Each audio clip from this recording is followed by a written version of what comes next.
second Ugandan in 1 and 2. Really, really strong. Sarah Chelangat, now she has just 1.5 laps to go to be crowned the 5,000 meters women champion. And just looking at her record, she is the current national record holder in the 5,000 meters in Uganda, standing at 14 minutes 40.88, which was set on 2nd of July 2023. She went on to set the 10,000 meters record last year in Uganda, 30 minutes 24.04 on May the 25th. She also has yet another record in the 10-kilometer road race, 30 minutes 24 seconds, set in 2023 as she hit the bell. That is Sarah Chelangat, the Ugandan who's come to Kenya and reign supreme in the 5,000 meters. Cynthia Cherop trying so hard to make sure that she finishes on the podium, but it's really, really difficult. The other Ugandan, Charity Cherop in second place. The other Kenyan, Chepkirui Cynthia in fourth.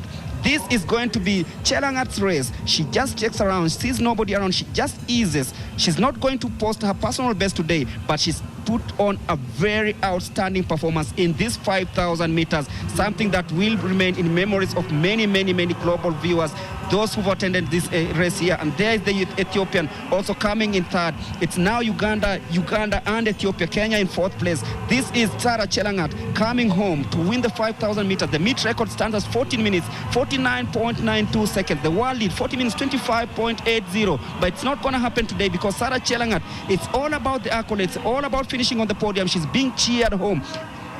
Will she actually make history? Yes, she will be. She will be the first Ugandan to win the 5,000 meters women here in Nairobi in the Keino Classic. Sarah Chelangat, 16 minutes 3.36 seconds. Wow, what a race. It's 15 minutes. What a race. In fact, the top two ran absolute inspired race. Both of them, but separately. I mean, Chelangat, if you look at her running mechanics, absolutely brilliant. She's got it all going for her this season, and I see her in medal contention in Tokyo later this summer. But remember also that being able to run 15 minutes on high altitude is still a very good time for Sarah Chelangat there from Uganda, 23 years of age, with a personal best of 14:40, being able to run 15:03 at Keino Classic. 15:03 is her posting time for today.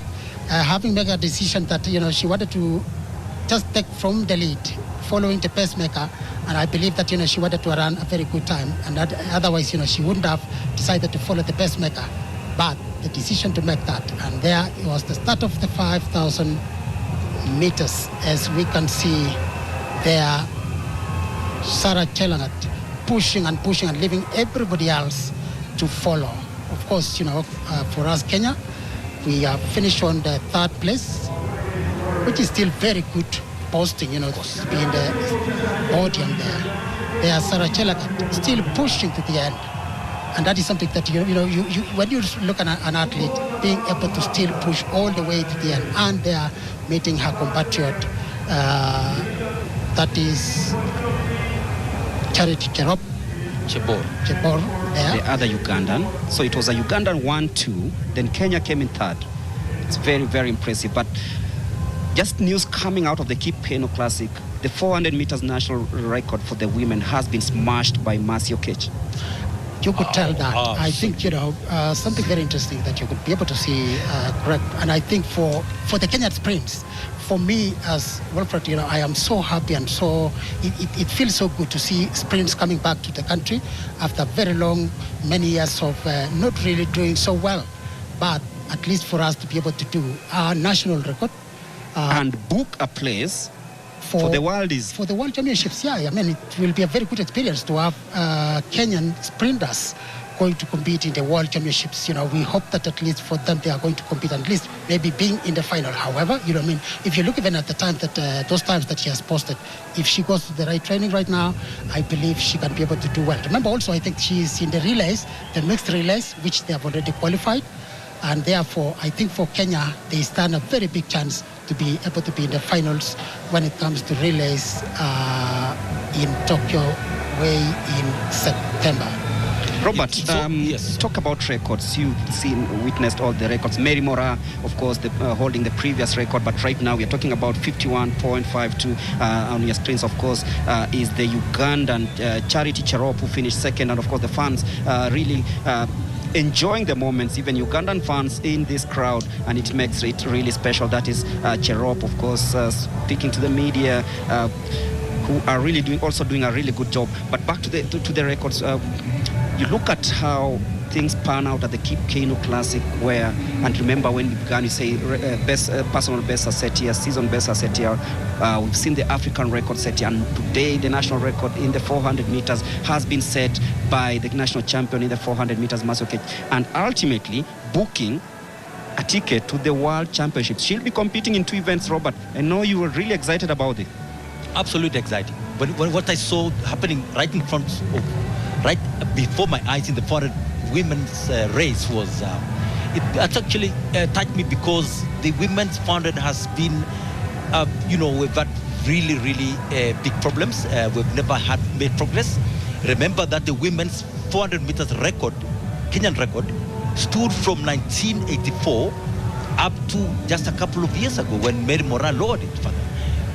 Yeah, so it goes to show the gap that has been in the 400 meters, the event. And what we're seeing now is a resurgence of women's 400 meters, which is so heartwarming. It is amazing to see a 400 meter national record set here today. It's absolutely amazing. Yeah, and there are so many Kenyans, have come, as you rightly put it, correct, that, we have got also Ugandan fans that they have decided to come and support one of their own. And I think, for any Ugandan who was able to be in the stadium here and being able to experience their country women winning the race, it's the most beautiful thing that can happen to anyone who loves athletics. And in this country, we love athletics so much, and that's why so many fans have come here to support their athletes, to support their fans, because most of these athletes also, remember, they have got, fans of their own that just comes here to watch them and see what they are doing. And, it's amazing. And I think, putting it correct, that, if you look at the time that we have been able to post, because for a very long time, since the inception of the Keino Classic, we have always had it. At the beginning, we had it at Kasarani, and then we came to Nyayo.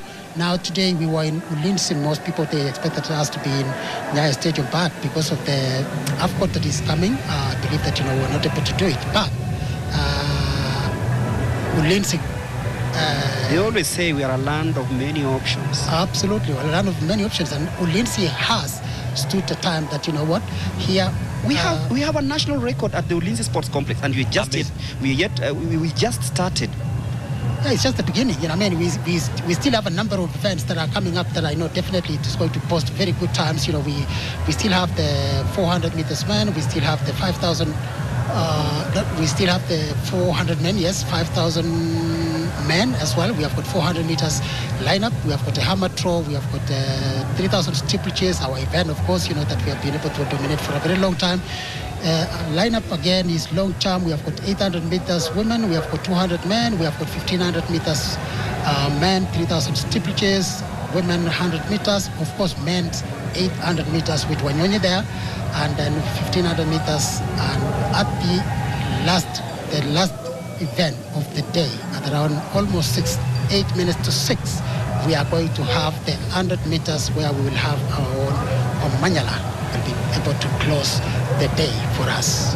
Guys, I can bet that the next attraction for athletics in Africa will be the Ulinzi Sports Complex. It's already showing. In fact, the location itself, the scenery is absolutely breathtaking, and it will be a great place. And now time for the 400 meters men. This is where it matters more. The category A, Kennedy Kimeo, Zablon Ekwam, Shaman Cooper, Bamidele from Nigeria, Harold Adoli, Sadniki Nene, Chidi Okezie, and of course Joao. This is, something funny. As they introduce the athletes, they've watched the category B course of absolute chaos. That's João Coelho from Portugal, 26 years of age, 44.70. Then number 7 is Chidi Okezie, 31 years, from Nigeria. Very strong middle distance runner. Zakiti Nene, 27 years, 42.22 season best, and of course his personal best. Saw him yesterday warming up. He was really up. We're looking forward to today, and that is Mr. Adoli Haron of Uganda, 30 years of age, 45.59. He'll be running in lane number 5. There is the man, Emmanuel Bamidele, 44.24. Personal best, the season best of 45.03. And from Australia, Cooper Sherman, 21 years, with the personal best of 45.26. Zablon Ethan Okwam, 27 years, 44.69. And of course, this is a man who posted 20.48 in the 200 meters 2 weeks ago, right on this track. This man is charming, this man is lovely, and is loved by the crowd. Zablon Okwam will be running in lane number 2. And Kennedy Kimeo Mutoki, 22 years, 45.51, his personal best. He'll be running in lane number 1. The 400 meters final. And the names to be able to watch there is 27-year-old Ekwam, who has a personal best of 44.62. And of course, we are going to watch also Nene from South Africa, who has a personal best of 44.22 as well. And they're on the set. Waiting for the start of the 400 meters A.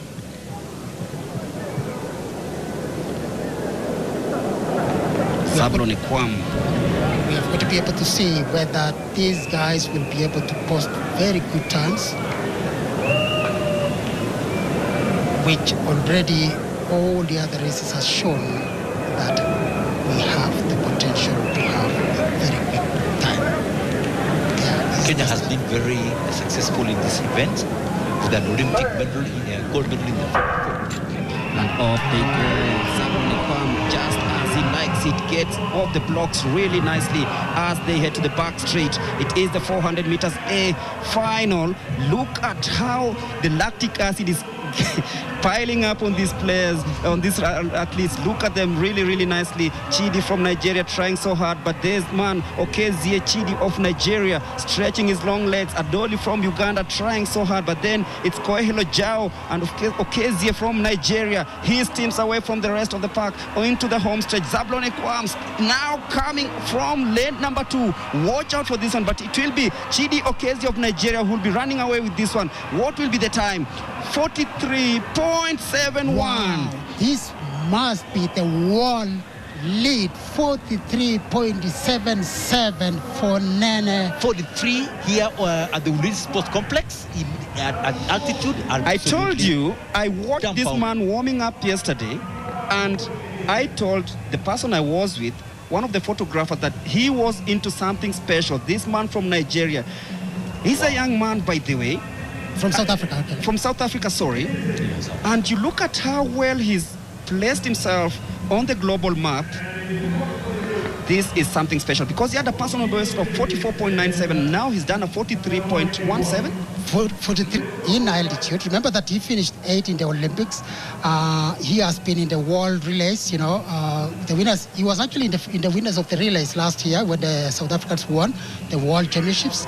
He has PP in 100 meters of 10.6. He has got 20.72 in 200 and 46. But you know, you can be able to come here and run a real quick time, 43. This should be the fastest time in altitude, the fastest time in Kenya ever. And let's wait for the results to be able to see what Nene was able to do. Sakiti Nene from South Africa, 27 years of age, really coming there and being able to lift everybody.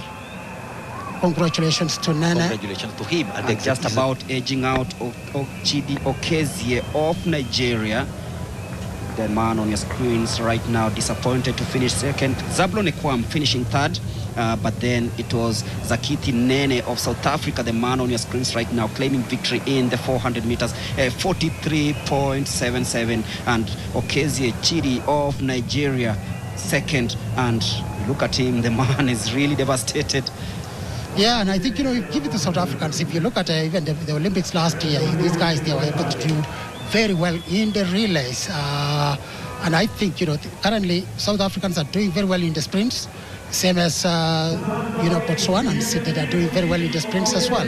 But today, and I am waiting for the final results, that we will be able to see that a Kenyan, not South African, has been able to run a very, very good time of 43.77. The Okise, whom I think we expected him to be able to win. But of course, in athletics, Craig, and most of our viewers, in athletics, someone you can always be expecting that this is the person that will do well. But of course, it depends on how you wake up. And I think for Zakithi Nene, he has done very well. He looks to have stretched a little bit part of his body. There by the medical staff here at the Ulinzi Sports Complex. But then we talk about Zakithi Nene, the man on your screens right now. He's absolutely torn the field apart to win the A event here at the Ulinzi Sports Complex. Yes, Sweden relaxed, like he never even broke a sweat. Yeah, remember that posting that 43.77. Correct. We discussed before that when the B race was running there. Actually, it's been rounded off to 7.6. So Zakithi Nene said 43.76, Chidi Okezie 44.98, and Zablon Ekwam 45.01. And of course, the athlete from Australia finishing in 6th. But then you look at those times, impressive times. Very impressive indeed. I think for me, I have never seen such. That is the overall world lead already. Zakithi Nene has put the world lead. That is what I was suspecting, that probably he has a world lead, and all these other guys, they have done season best. Some guys have done a personal best, and that is the overall time. And I think the first person on the other side, the A athletes just swept everyone on the floor.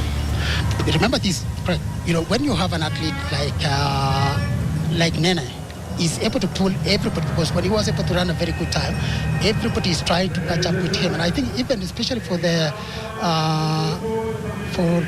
guy from Nigeria who just finished second, it was kind of like trying to push and see if he can be able to get Nene. But of course, he could not be able to, and therefore we could have easily pulled his muscle.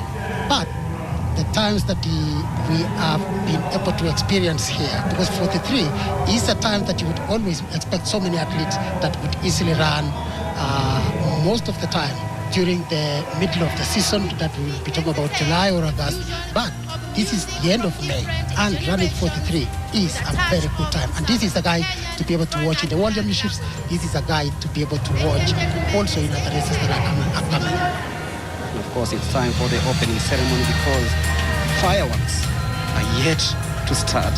Because in a few we'll be having the co-events coming up. Most of them, of course, we've done some here, and right now before the 5,000 meters men, which is also a discretionary event, we'll have the opening ceremony.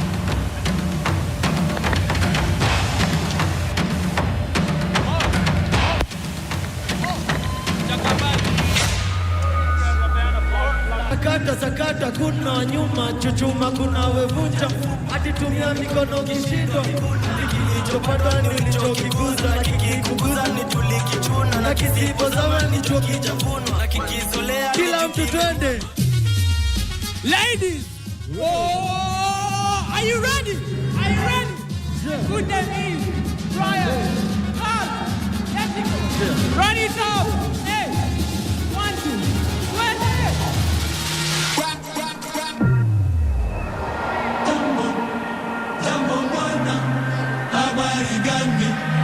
Nzuri sana wageni wetu, wageni makaribishwa Kenya yetu, hakuna matata.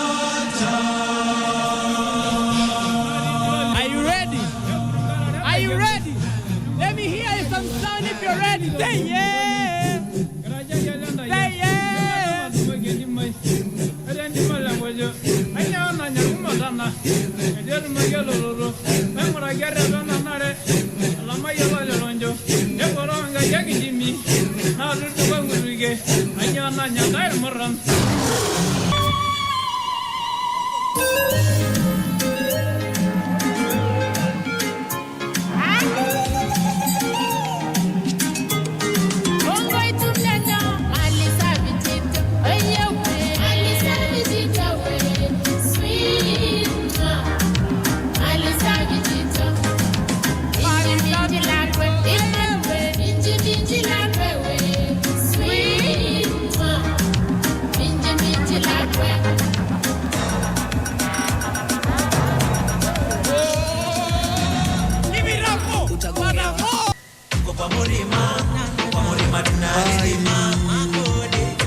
Mapanga leme mbauli ya shanga mamito wako sikia mbaya sana miss to me unatumia fair give me energy let me see your hands up 1 2 twende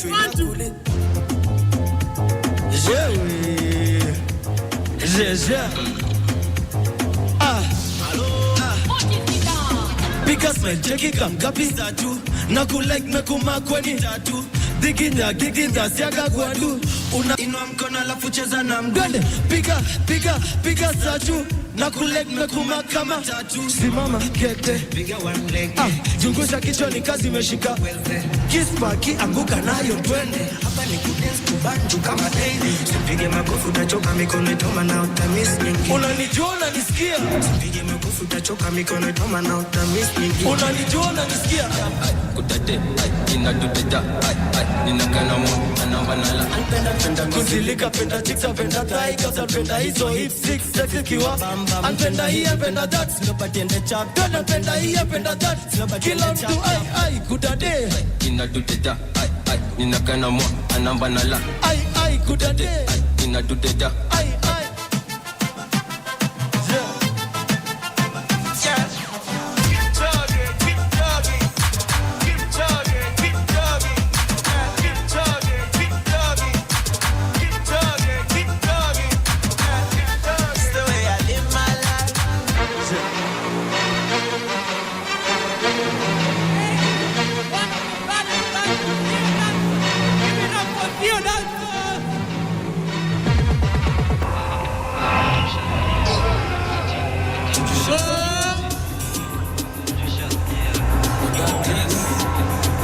The Steel Dancers with a fusion of the old and the new school. Wapeni makofi jamani. Thank you, ladies and gentlemen. That was on time. Pamoja na yule rapper anaitwa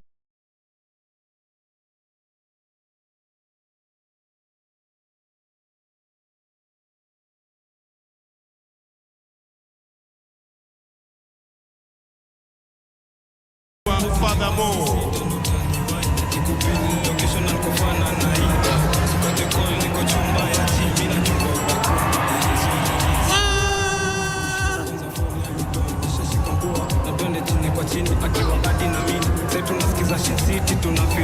Take a video no post Jinani kande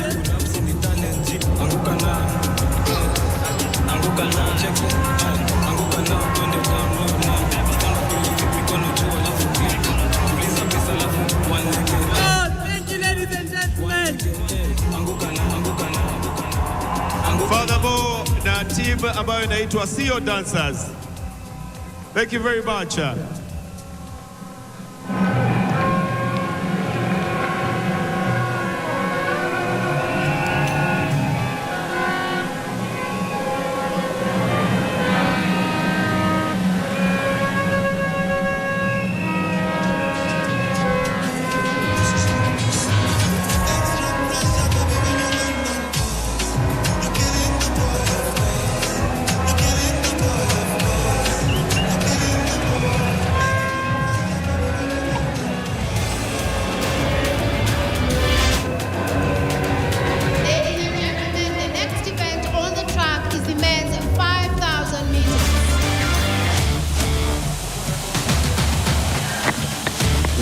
time for the 5,000 meters.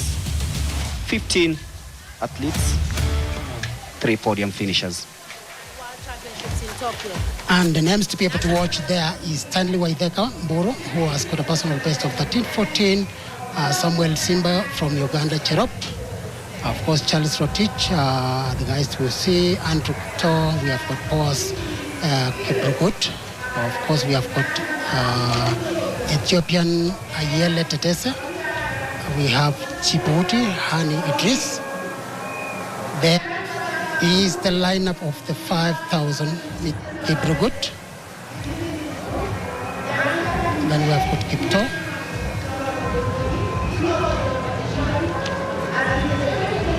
The 5,000 meters men. Previous winners in 2024 was Abdisa Faisa of Ethiopia.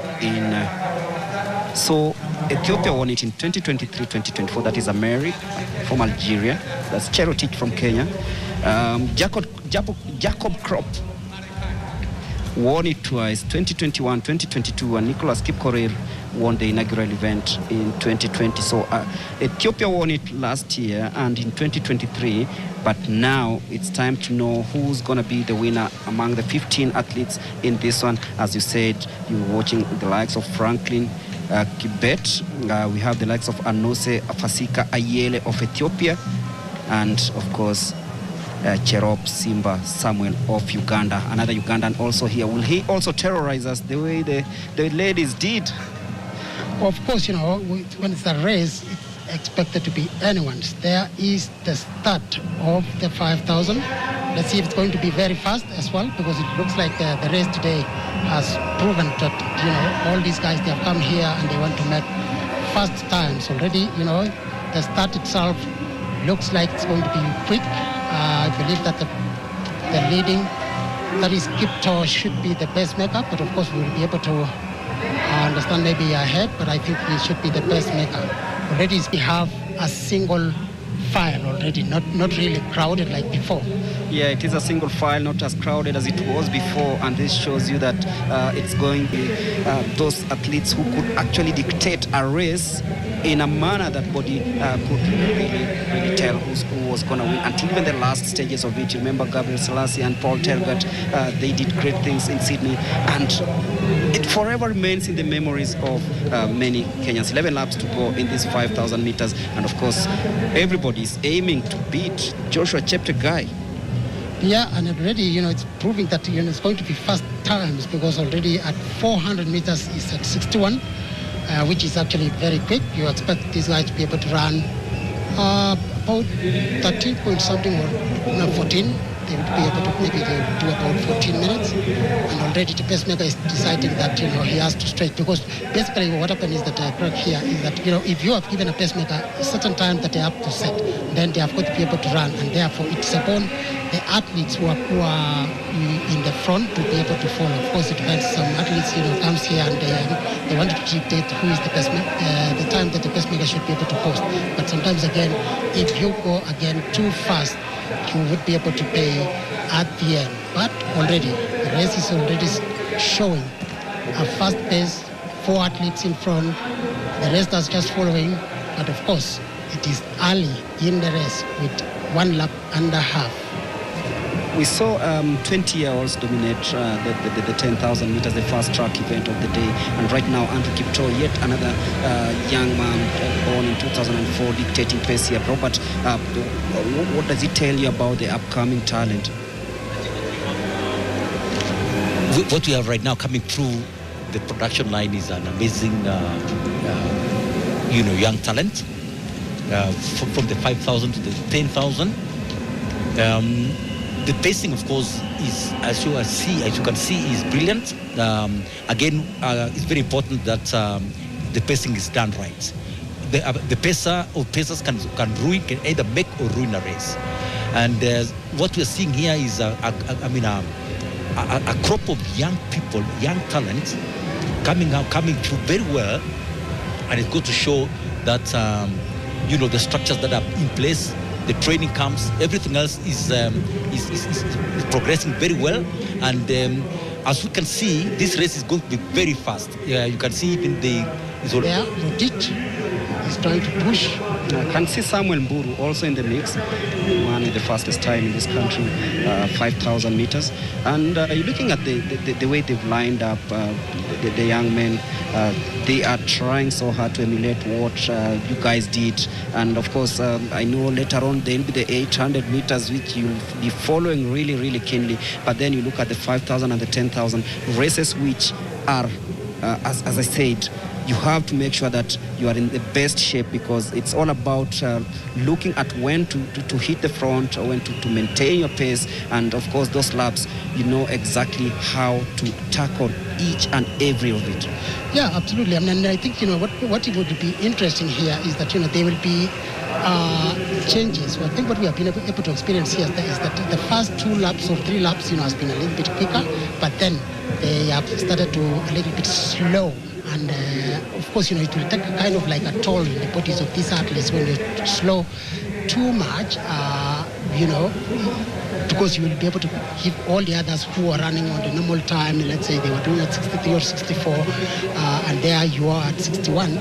It can easily cost you, but of course, it depends. Again, they have come to around 60, which is actually quick. They are making it again very quick, and I think we are going to experience the remaining laps being almost consistent, and making sure that you don't have to still make a lot of what we would call fat leg in the race. So the best way that you can be able to do is always to maintain that pace. Boaz Kiprugut, I know you know him for the 800 meters and the 1500 meters.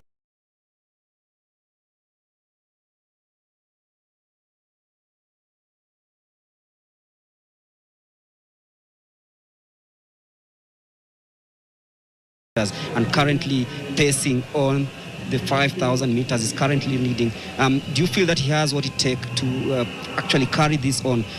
Is he that daring? Can it happen? Well, if you could, remember that he African Championships under 20, in I think 20, not so long ago, he got silver medal. So at least, for him to be able to transition, we have seen these athletes that sometimes transition from 15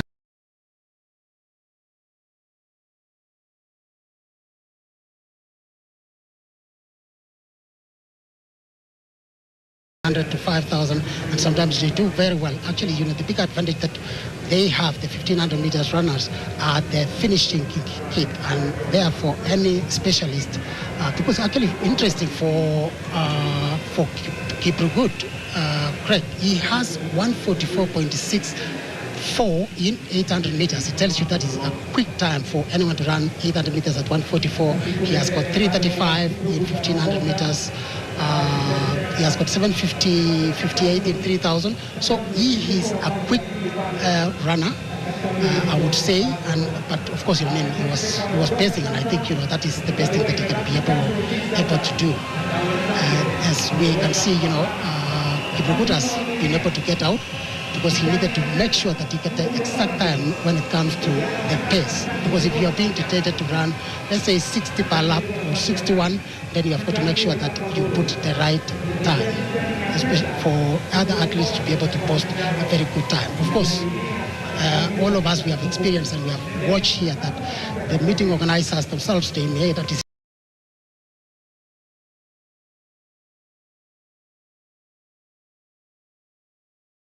And they say that they wanted maybe this time around to have more faster races, as we have seen from the beginning of this event at around 1.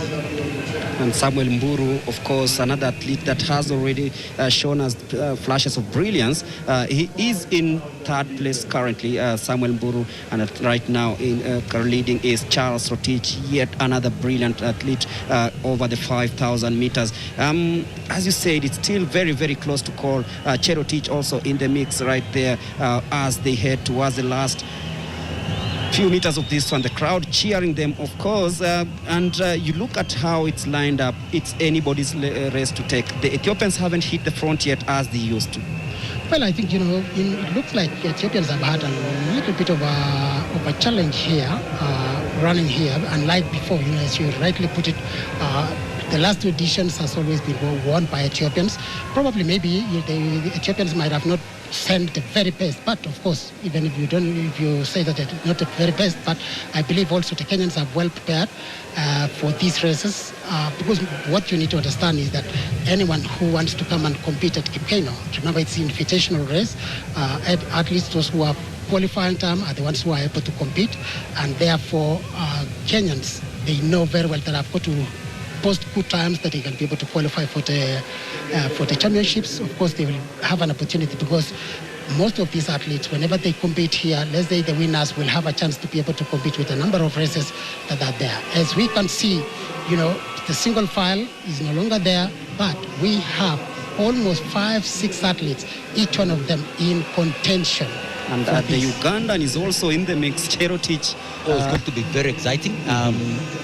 If you look at the bunching at this point of the race, just under 4 laps to go, it's going to be a burnout, what we call a burnout sprint. And I would also be very, very, very wary of the Ethiopians in this race. But remember that Mburu, he's one of the best Kenyan athletes that we have had here. He has very good times. He finished the silver medal. Remember that he was a silver medal in the World Championships in 2022. He also got a silver medal under 20. He has a personal best of 750 and he has 27 in 10,000 meters. So it tells you that already he's very good, and he's making a move. He's trying to actually change the pace. As we can see, Mburu has a tendency of running, what we call fat, like in between, being able to push slow a little bit, push at least to feel his competitors. Disappointing 15th in the last edition, and he has a point to prove here today. Samuel Mburu, of course, you remember when he won the silver medal in the World Championships in 2022. So this is a man that promises so much, but then the Ethiopians, just as we said, are in the mix, Robert. It's going to be tough. Samuel Mburu is hanging him tough. But of course, again, he's under a lot of pressure from the Ethiopians. He's very experienced, of course. He has had a benefit of training and living and training in Japan for many years. He's a product of people like the great Sami Wanjiru, who paved the way. So it's going to be very exciting how he's going to hold on to the lead up to the end. The only thing that I think I could be a little bit of worry here is that Mburu, he's doing all the pace. All these guys are sitting behind him. But of course, when you decide to be in the front, you've got to be able to feel how the race goes.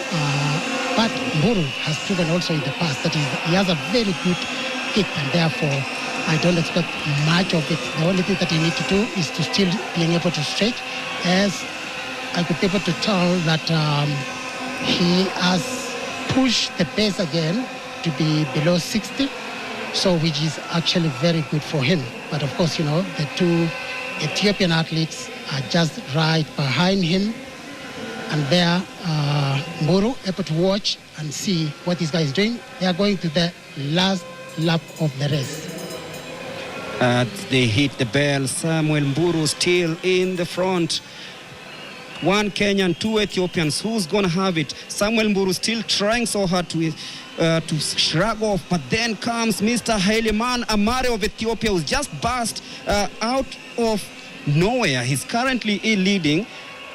Amare, remember, he primarily runs the 3,000 meters. Samuel Mburu falling into third. So it's Ethiopia 1, Ethiopia 2, just as it happened at the Nyayo National Stadium last year. It's going to happen here today. It is Amare trying so hard to shrug off that challenge from Tadesse. It is Amare and Tadesse Zenebe Ayete. It is Amare trying so hard on the home stretch. Tadesse from the outside. It is Amare, checks over his shoulder, sees where Tadesse is. He's given up, so it will be Amare Helmi Mariam. 30 minutes, 34.04 seconds. Claims victory in the 5,000 meters men. What a race, what a run. I also credit Samuel Mburu, Wadaka Mburu for Look at the jig. It's like he's just started. I know. It's interesting. For Ethiopians always, you find that, they are always very good. They like to sit back, and he sit Amera, for example, he sat back. He made sure that he doesn't do much of the work, allowing Mburu, to do all the work. But of course, I mean, for you, it's a competition. It's about a winner. It's not about what really happened in between. And today's winner is Amera again. 5,000 Ethiopians doing very well. Remember, he's the man who won the 2022 African Championships in Port Louis, Mauritius, in a time of 36.79 seconds, and also won the 3,000 meters in the same championships. As you can see how things unfolded. It was actually a very fantastic race. It was very competitive, and this is the kind of this is the profile of races we would like to witness here in Nairobi. High profile, top notch, very competitive. I mean, going into the last lap.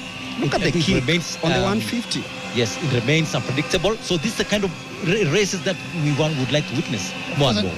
Of course, unfortunately, for Mburu, he was not able to hold on to the kick from the Ethiopians. But of course, he did all the work, and he has done it. He's still in the podium, finishing third, and of course, allowing the two Ethiopians, Amere and Teteze, to take the first and second position with a time of 13 minutes, 33 seconds. Absolutely fantastic. And you can look, did a little jig, showing us what he got. Also got good dancing moves. Mr. Haile Mariam. Amare, winner of the 5,000 meters, and you can see another Ronaldo-like celebration in front of the home of the Kenyan crowd, and you can see them taking a lap of honor around the stadium. And it's been a very, very, very great afternoon. Started at 1:30 when we brought you the 10,000 meters. It was a national event. Then we had the hammer throw, the 400 meters hurdles, men, a national competition. Wiseman Were just tore the field apart, and then we had the women running in the 400 meters, also the men in the A and B category, the 400 meters, and of course the women 5,000 meters before finishing off with the 5,000 meters men. And now it's time to usher in a new team, and I know you guys have really enjoyed starting with you, Wilfred. Absolutely, it has been so fantastic to be able to have all the experiences, all the good times that we have been able to see here, and especially Lindsay Stadium, that most people, they didn't know how people are going to run, but it has proven to be one of the best tracks we have in this country. And as you rightly said, we have got to be able to usher in, that is Martin Keino and Manu Namwaya, to be able to bring you the next category of races that are still remaining. And thank you so much, everyone. It's been amazing for me. A brand new stadium, magnificent stadium, magnificent people as well. It's been a great experience for me. As Robert Ruto, it's been amazing, and I hope to see you again. So thank you. For us, it's goodbye and take care. Of course, plenty of action coming up, including the 100 meters men. Africa's fastest man, Ferdinand Manyala. Will we win it this time round? Lost it last year, but it's time to prove himself, because all these are preparations to Tokyo 2025. From us, it's goodbye, and of course, ushering in the new team to take you up to 6 p.m. East Africa time.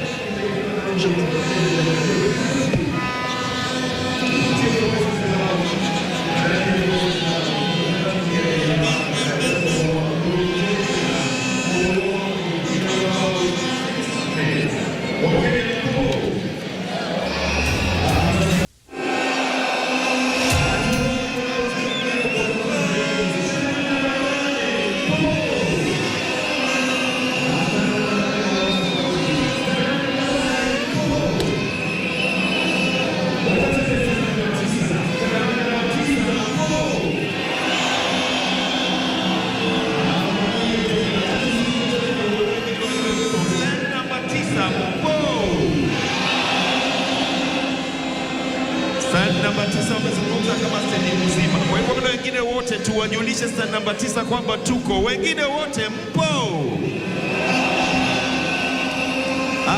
Haijafika, wengine wote mpo. Asanteni sana wa Kenya. Tukifikia wakati huo wa international window, nitawaomba tena tuweke sauti zetu pamoja ili dunia mzima ijue kwamba tupo na Keino Classic ipo na tunataka pia Diamond League iwepo. Asanteni.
Stop out of 11 of this year's World Athletics Continental Tour Gold. Fittingly so, because this is the 6th edition of the Absa Keino Classic, the second gold meeting on the African continent after the Botswana Golden Grand Prix. And we are at the recently renovated Ulinzi Sports Complex for the very first time, located inside the barracks of the Kenya Defense Forces, anchored at an altitude of 1,612 meters above sea level. Martin, how is the weather looking today?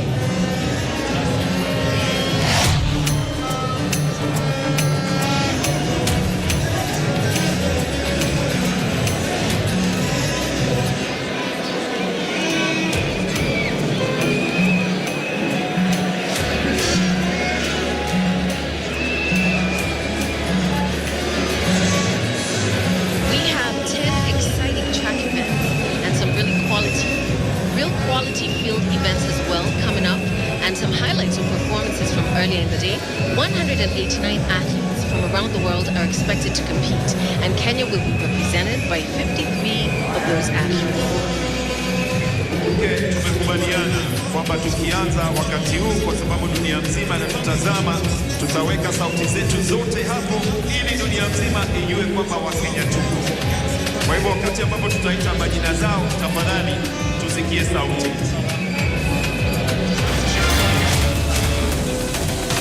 Ladies and gentlemen, the next event on the track is the 400 meters hurdles women. Yes, we have a strong European contingent, and we'll be seeing them shortly.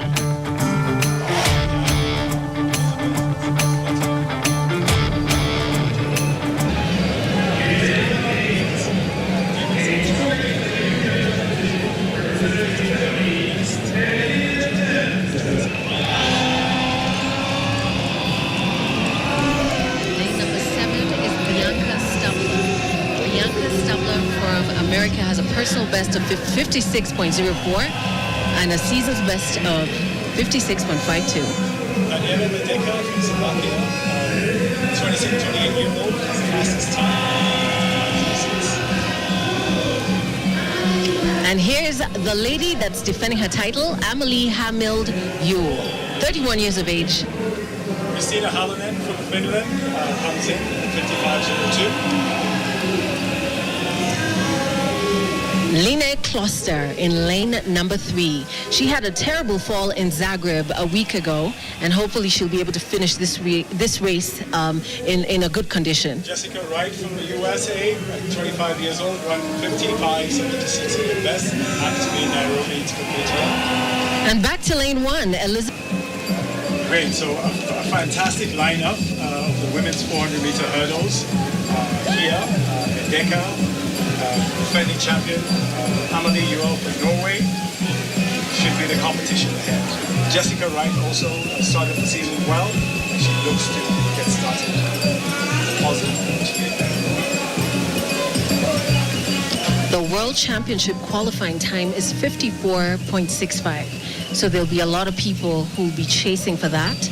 And we have already seen very fast times. We've already seen fast times here at the Lindsay Sports Complex. And off they go, the women's 400-meter hurdles. This European contingent making their mark known off the first turn. Ledecky, Amalie Juel, and Halonen already battling. Not much difference in their path, but yes, 200 meters to go already, and Juel in the lead in the middle lane, showing great form already. And in the outer lane also, Dim is hanging on, but Juel, the Norwegian, is pulling ahead, has 5 meters in the rest of the group as she approaches 80 meters to go. Although Halonen is fighting back. You know, the finish is pulling back, but Juel, the Norwegian, pulls away, looking very smooth all the way to the end with the fastest time of the season, 54.81. Amalie Juel from Norway. What a great race that was. Amalie Juel from Norway defends her title, and this time with a faster time than she ran the last in the last edition, 54.81 unofficially. Yes, so now that's a meeting record for Amalie Juel from Norway, winning this women's 400-meter hurdles in a season best of 54.81. Tremendous race there as the athletes recover from that event. And here's a recap of how it went. We had a clean start. They were away evenly at the first bend. And we can see Juel really focused, really pushing, determined to get a better time than she has, but unfortunately she didn't make the World Championship qualifying time, and that's where they started to tie up. You could tell that the lactic acid had built at this point, and Halonen was trying to fight. Halonen tried to fight, but still, the title still belongs to Amalie Juel of Norway. Great competition it is for these ladies here in the women's 400-meter hurdles. Still early season, so many of them trying to find their form. A season is going on to September, so you don't want to run too fast this early, right? That's absolutely true. But you do want to get the championship qualification standard and get that out of the way. As most certainly, yes. But you know, you want to also sharpen up towards the end of the season. Looks like they're sort of happy that that's over. Amalie Juel, the winner of Absa Keino Classic Women's 400-meter hurdles. She waves to the crowd. Happy to be back here in Nairobi once again and to set another meeting record for the women's 400-meter hurdles. And there it is, a new meeting record. It's been rounded down to 54.8. Amalie Juel of Norway fails to qualify for the World Championships, but Christina Halonen follows closely, the finish with a personal best, 55.32, and Germany's Eileen Demis with 55.38. It's a good start to the international section of this Absa Keino Classic, with this women's 400-meter hurdles. As she goes through the interviews at the press stage. Looking really, really spent, but I'm sure she doesn't mind the result at the end of the day. Amalie Juel.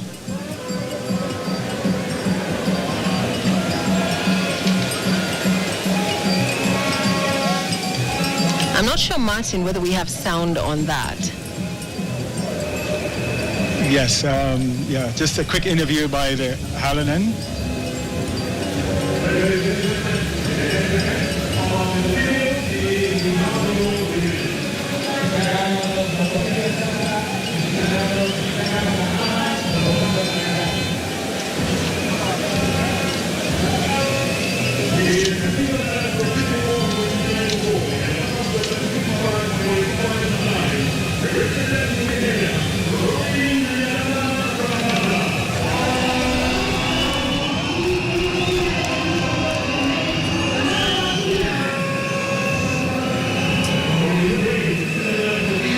That's right, Amelie Hameld-Yule, 31 years of age, and she ran the second leg of the 4x400 relay for the Norwegian women's team at the World Relays in Hangzhou, just to finish outside the podium in 4th place. So this will definitely be some good consolation, Martin.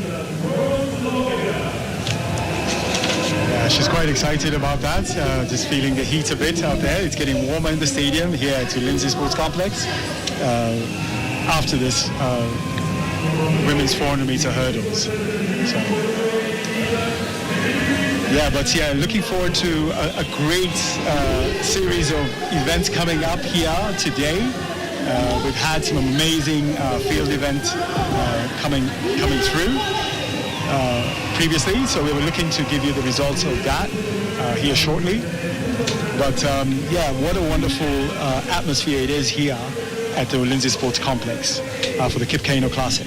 That's right, Martin. Well, Lindsay Sports Complex has a capacity of about 8,000, and today we look like we're full. It looks like Kenyans have turned up to celebrate the sport of track and field. We are jumping, we're running, we're throwing. 8,000 strong. Absolutely. I mean, it's a little smaller than the Nyayo Stadium or the Kasarani Stadium that this particular event has been through in the past couple of years, both under reconstruction, but still what a wonderful atmosphere, even if it's a smaller crowd. But yeah, the crowd is really feeling it and is right by the stadium, and the energy and the atmosphere is fantastic. And it's a good thing that we are renovating the Nyayo National Stadium as well as the Moi International Sports Center, Kasarani, because this is in a bid to increase Kenya's chances of winning the bid to host the 2029 World Championships. So it's here we are making good progress. Yes, now moving on to the next event is the men's steeplechase. And the lineup, we have a mix of Ugandans, Ethiopians, Kenyans, Czech Republic, and Brunei, represented by John Koech, former Kenyan athlete, but looking like a very strong event here. Targeting to run 8 minutes 15 seconds already on the starting line here. So this is an event that Kenya has dominated for many years, and so everybody's looking to see if there can be anyone that can emerge to defend that dynasty from the Kenyan side. So we've got a couple of young strong athletes representing Kenya here who can rise up to the top. But Bahrain, John Koech, former Kenyan, running for Bahrain now. He's the second fastest in the field. A couple of Ethiopians, Asfal, Vic from the Czech Republic, also in this. Daraba, Ethiopian, Kimeli, young Kenyan athlete, also in the field. Fikadu, the Ethiopian, Tadessa, another Ethiopian athlete, moving up the ranks here. Godana, strong Europeans with Rotich here, the Kenyan. But yes, the pace dictate here today has been asked for 8 minutes 15 seconds with 2 pacemakers in the field. So yeah, that's they're going to take us through this very strong field for the 3,000 meter steeplechase. Right, and it's important to note that we're looking out for Edmund Serem's performance. He's only 17 years of age. He's a 3,000 steeplechase world junior champion. Away they go in this men's steeplechase here, the Keino Classic, with 2 pacemakers here slated to take the field through the first kilometer in 2 minutes 45 seconds, and led by Cornelius Kiplagat and Wilberforce Corness, the pacemakers here. The star of the field, Edmund Serem in third, is looking to run fast here against a strong field. 7 laps to go, right on pace after the first 200 meters. They jump 4 barriers and a water jump in this event. So it's quite an arduous event. It's not as easy as these athletes make it look like. You have to jump efficiently over each of the barriers and clear the water jump also fairly efficiently to keep on going. So yes, Kiplagat, the first pacemaker, is going to take him through the first 1,000 meters in 2 minutes 45 seconds, and then leave it to his compatriot Kones to take him through the next half. So here's the way really to jump the water jump is to slightly touch the barrier and push off of it so that you're not landing deep into the water jump. Jumping through the water actually tires you out a lot more than you think. So you want to get clear past the water if you can. And that's what it is. So 6 laps to go, 65 seconds per lap, solid pace. And there's a familiar name, Martin, and that's Girma. If you've seen Zachariah Girma, he's a 22-year-old Ethiopian. He is actually Lamecha Girma's, the 3,000-meter steeplechase record holder's brother. And he's here today with a personal best from back in 2021 of 8:59.6. And he's run a marathon personal best of 2:21. And if I recall, you told me that you told me that it is not uncommon for steeplechasers to run marathons. Yes, interesting enough, most steeplechasers don't move up to say 5,000 meters or 10,000 meters. They tend to go all the way to the marathon, you know. But it just goes to show the toughness of the event and what it builds the athletes up to. They are actually able to run a much longer distance like the marathon. So Kiplagat still leading here and approaching the first kilometer. Edmund Serem has already qualified for the World Championships, but it looks like he's looking to better that here today with his home crowd. Most definitely. He's looking very smooth and strong in third place, just gliding through behind the two pacemakers. As Kiplagat steps away, job done very well after the first kilometer. And now Wilberforce Corness, a very experienced pacemaker in the steeplechase, takes over, leading Edmund Serem, looking very strong, about 10 meters ahead of the rest of the field, clearing the water jump very nicely. And Edmund Serem only recently ran a World Under-20 lead and a personal best back in Rabat, where Sufyan El Bakali ran a very committed race in front of his home crowd with a time of 8:0.70. And he was followed closely by a strong and informed revelation in the name of Frederick Rupert of Germany, who set a German national record with 8:01.49.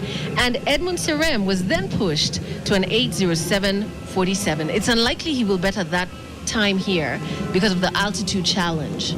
Yes, in general, middle distance and long distance races tend to be affected more by the altitude, 1,700 meters here in Nairobi. But so yeah, today they're not looking to run, you know, the world's fastest time. They're looking to run strong and get a decent time here, possibly a meet record, try and break it. As you can see, Serem pushing his pacemaker, telling him to speed up a bit. He's feeling like he's slowing down. So he's feeling a bit strong today, Edwin Kipper. And if you see his form clearing the water jump, it's a bit smoother than the others, as the Ethiopians and the rest of the competitors there are following through the water jump. So Edmund Serem has pulled away now from Corness, who's in second, who was a pacemaker, and Corness steps out, and Serem tends to run his races very strongly from the front. He's not afraid to lead, and hurdles very smoothly. And he looks like the type of athlete that could rise to the top of the rankings again for Kenya in this steeplechase, an event we've dominated for many, many years until recently. Until recently, that's right. It's been a Moroccan-Ethiopian affair, but we're hoping that with the likes of Edmund Serem, who's only 17 years old, with this kind of very strong performance, will come back and save us. Yes, most definitely, and that's what we need here. Kenya needs is a young athlete like that to rise to the top. Showing a lot of confidence leading, a major event like this. Hurdling very well and running strong between the hurdles and the water jump. But with the Ethiopian in second, he has to keep tabs on his competitors in the back. But still looking very strong. Edmund Kiplagat just passed the 2-kilometer mark already, and still leading Edmund Serem, the 17-year-old from Kenya. In third place, Gemechu Godana is only 19 years of age, and this is actually his first international outing. He has a personal best of 8:42.8, and that was in Hawassa, Ethiopia, back in 2024. And it looks like he might be seeking to do something better. His first time running out of Ethiopia. Indeed. Edmund Serem, previous World Under-20 champion in the steeplechase, already has the medals under him here, looking very strong. Just making sure he wants to win here in Nairobi in this men's steeplechase of the Absa Keino Classic. He's looking at his watch. He's just checking to see if he's on the time. It most likely look like he's going to run under 8:15 if he can maintain this pace in this men's steeplechase. Again, a strong contingent of the Ethiopians right behind Edmund Serem, approaching the last lap, or approaching the bell, and looking very strong. He's starting to turn up the pace here as he gets the bell lap. And Serem is usually very strong in this last lap. So let's see, with the crowd behind him, let's see how fast he can go. Edmund Serem, we need to mention, is a 3,000-meter steeplechase world junior champion, as well as the African Championship silver medalist from 2024. And he is Amos Serem's brother. Amos Serem won this title back in 2021. Amos Serem, who is a reigning Africa Games silver medalist. Yes, and the Ethiopians are coming up right behind after second. So they're closing really fast. So Edmund Serem in the lead needs to pick up the pace. Otherwise, the Ethiopian in second is coming up really fast by the water jump. Here, Edmund Serem handles it clearly and pushes it, but is right behind him, this Ethiopian athlete. And comes to pass him. Let's see if he can have a battle for the win. Edmund Serem now knows that he's right at his shoulders. To the very end, and Edmund Serem pushes it as the Ethiopian comes hard. But Edmund Serem holds off and wins the steeplechase in 8:27. But what a competition, what a rush at the end. But Edmund Serem holds on to his win, his lead, and wins the men's steeplechase here at the Keino Classic. But what a drive by the Ethiopian. Right. To close the gap and challenge for the win. Fikadu from Ethiopia put on a brilliant last lap to try and close the gap against Serem. But Serem was confident that he could hold him off past the last barrier, and he did so, winning this men's steeplechase. The 3,000-meter steeplechase meet record by Abraham Kibiwott seems to be safe. But what a run by Edmund Serem. It looks like he gave too much at the beginning and really had to dig deep within to find that finishing kick, because Fikadu was right on his neck. Yes, that's right. The second kilometer turned out to be the slowest as the pace dipped and enabled the rest of the competition, the Ethiopians, Fikadu and Garaba, to close the gap and make it an exciting race at the end. So Serem's win definitely has boosted the crowd. Very happy to see one of their own coming through to win this event that was once upon a time synonymous to Kenyans, the men's 3,000-meter steeplechase. But yeah, at his age, 17 years old, is still showing quite a bit of promise and drive to win the race. And he's been busy. He's been busy in the Diamond League circuit. He ran in Xiamen, Shanghai, and Rabat. Do you think that racing as often as he is apt, is exactly the kind of direction that he and his coach should be going for? Absolutely, he must continue racing at this highest level in order to improve and get faster. But yeah, Edmund Serem definitely is the future of the event for Kenya, and he's shown so much composure and confidence, either leading and holding off his competitors at the very end. He's definitely looking like the future top athlete of this event from Kenya. Speaker box number 3. Number 3. Okay, we're good.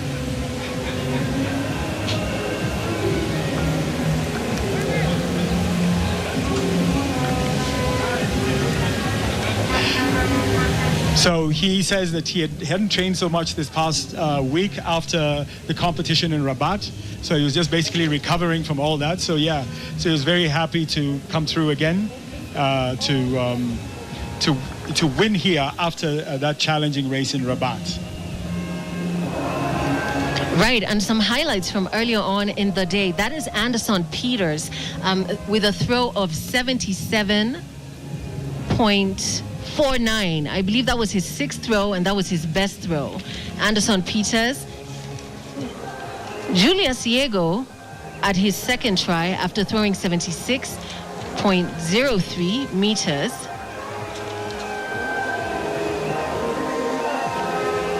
And that's 78.74 meters. His 2nd try was actually his best try.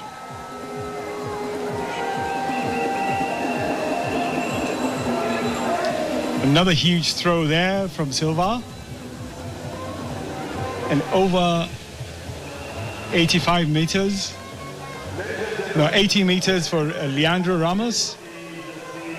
Huge push at the very end, but could only get 80 meters. A wonderful throw from Ramos there, moving up to 3rd. Thomas Roller, former world champion here from Germany, going for his throw.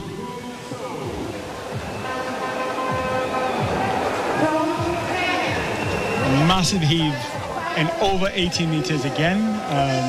80.79 for the German former world champion here in Nairobi at the Keino Classic. Amazing throws from the javelin competitors so far. Thomas Roller in 1st place, but now we wait for the Brazilian Luiz Mauricio da Silva.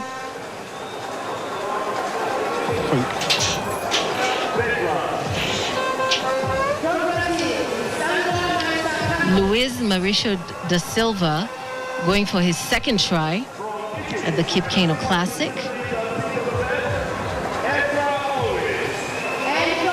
Powerful run, looking very strong on the runway. And that's over 80 meters. That is actually 86.34. He looks satisfied.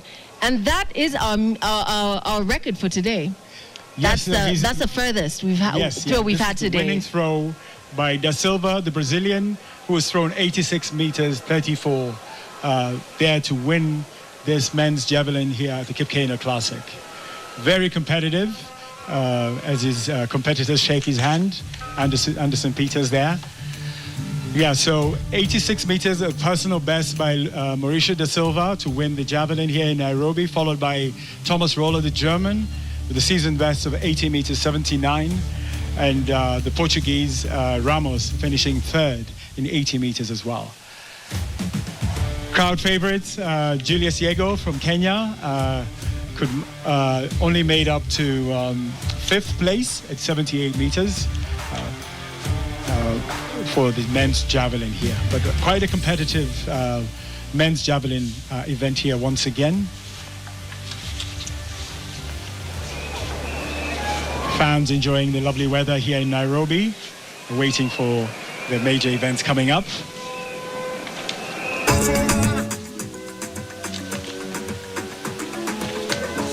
Gentlemen, the next event on the track is the 800 meters women's event. The women's 800 meters up next. Okay, the women's 800 meters, another exciting event here at the Keino Classic. We've got Maurice Chepkerui, there's a pace, Vanessa Scarnett from Belgium, Vic Maloney, and Oratila Norway, the 3 that should make an impact in this race here, with Daisy Ruto being the pacemaker. Much is expected of this race. The pacemaker, Ruto, expected to take him under 59 seconds for the first lap. And the target for the race is to run. Oratila Noe won in Botswana last week, 2 weeks ago, running 1:59 and beating Mora in that meeting in Gaborone.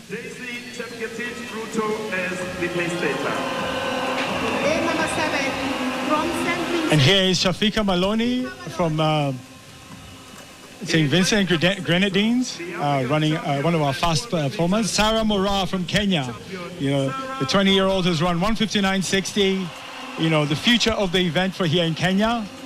Dorcas Ewoi, a 28-year-old who's run 1:59 or 2 minutes and 1 second so far in this season, sharing the lane with Jeff Koskei. And from Bahrain, we have Nelly Chepkoskei, the fastest woman in the field today. From Bahrain.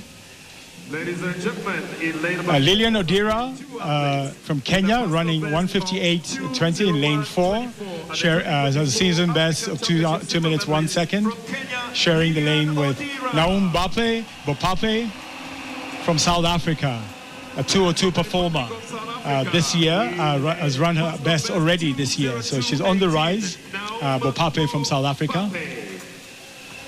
In lane number 3, with a season's best of 2 minutes, 2.07 seconds. Judy Kemunto from Kenya. from Kenya. The 19-year-old has a personal best of 2:02.07, which she ran at the Botswana Grand Prix. Aviwe Hoboloshe from South Africa, 23 years of age, with a personal best of 2:01.20.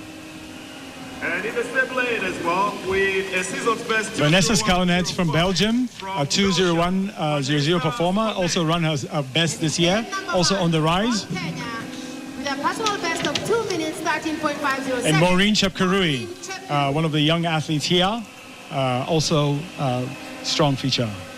The women's 800 meters.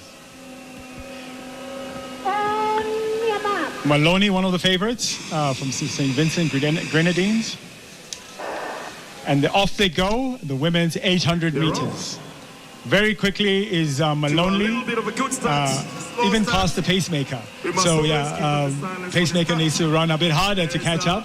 But Maloney and Nelly Chepkoskei already up in the front. Trying to find the lane, moving into the inside, controlling the race. Still Maloney in the front. Sarah Mora is actually yet to qualify for the World Championship. She hasn't attained the qualifying standard just yet.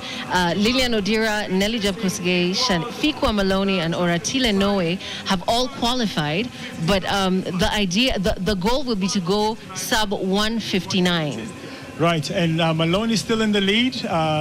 Pacemaker couldn't quite make it to the front, but Mora close by, Odira.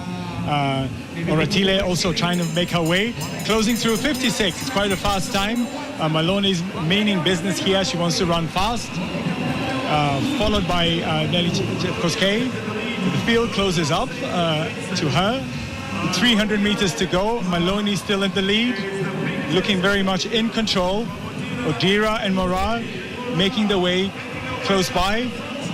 Still Maloney with a 5-meter lead from the field, looking very strong with 200 meters to go. Very fast, a split at 1:25. Odira is closing fast, right behind Maloney as she pushes on. Odira is looking strong, right on the shoulder of Maloney. What will she do in this last 100 meters? Will Maloney hold on? Here comes Oratile Noe, coming very fast on the outside. The Botswanan is closing fast. Moving really smoothly is Oratile Noe, passing through or hanging on to Odira. Maloney fading, but Odira is pulling away from Oratile Noe and winning in 1:57 seconds, 1:58.32. What a competitive 800 meters that was.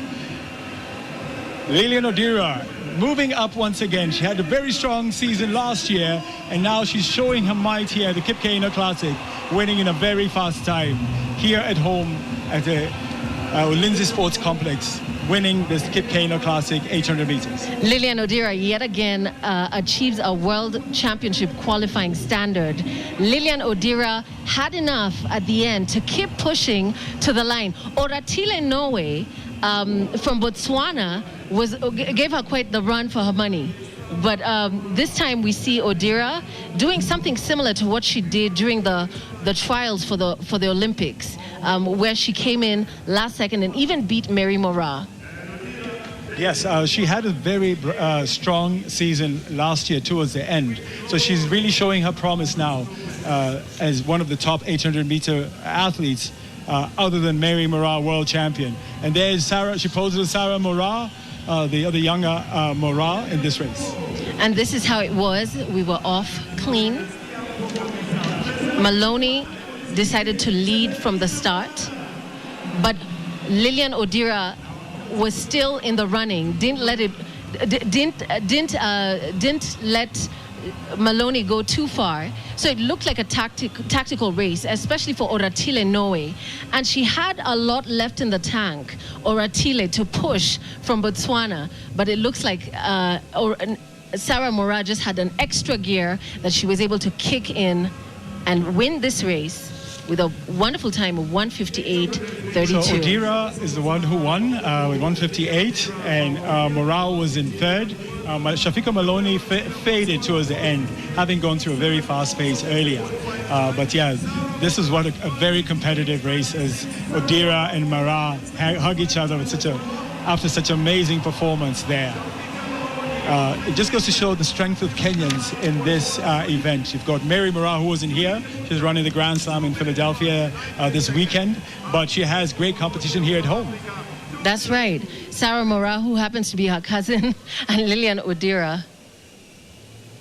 Right, and Lillian Odira is still carrying the Kenyan flag very high here at the 2025 Keino Classic. Yes, the two Kenyan girls very happy about the performance here at the 800 meters, running very remarkable times in this race today. Getting a big hug from Barnaba Korir, the meeting director of the Keino Classic. Very pleased to see that kind of performance by the athlete here.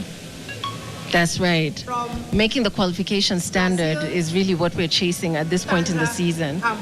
Yes, most definitely. If they can strike in a qualification for the Tokyo World Championships, then they can just wait for the trials in August and hopefully get selected for the World Championships in September. Yeah, back to the men's hammer, and we've got Rabah here. 6.16. That takes her Third into place. third. The competition is being led by South Africa's Daniel Nolte early on. Daniel Rabah, It's a 6.35 jump. massive throw past 75 meters there. He's been consistently throwing close to this mark all afternoon, and he's quite pleased with that. From Hungary, he's thrown 74, 73, and 75 in his series here at the Keino Classic. The Hungarian pleased with his effort. Croatia beyond 75 meters, 76.68 for the Croatian. Very quick off the release there in the men's hammer. 76-meter mark.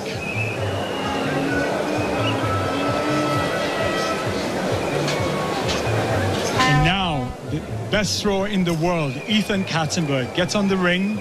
Has been dominating with an amazing first throw, 81. And let's see how he goes with this one.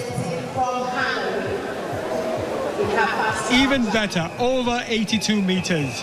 And the world lead for Ethan Katzenberg, the Canadian world leader, throwing a massive 82 meters here in Nairobi to take the lead with the men's hammer. Very pleased with that. He's been really consistent. Last year, he came to Nairobi to compete here and won with a massive throw of 84. And he comes back to defend his title with a world lead throw of 82 meters 73. And that was a personal best for Matija Greguric with 76.68. Looks like Ethan is the only thrower that managed to get over 80 meters. Yes, he's been really consistent over 80 meters, and here's the results of the women's 800 meters. A fantastic result with a personal best from the top three. 1:58.31 for Lillian Odira, 1:58.47 for Oratile Noe, and a qualifying standard as well in third place for... I'm sorry, I may have missed that. Sarah Mora is in third place. Sarah Mora in third place. So I think there was an error with the graphic. Yes. But yeah, what a competitive 800 meters that was. You know, with the three running 1 meter 58 seconds for qualifying.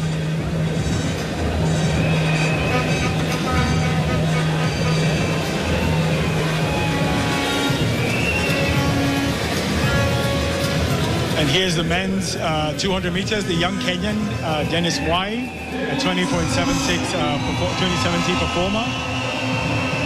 That was his first time dipping below 21 seconds, so he's in the form of his life at this stage. There's Caleb Law, the Australian, a 2042 performer this year. very, very fast young Australian here in Kenya.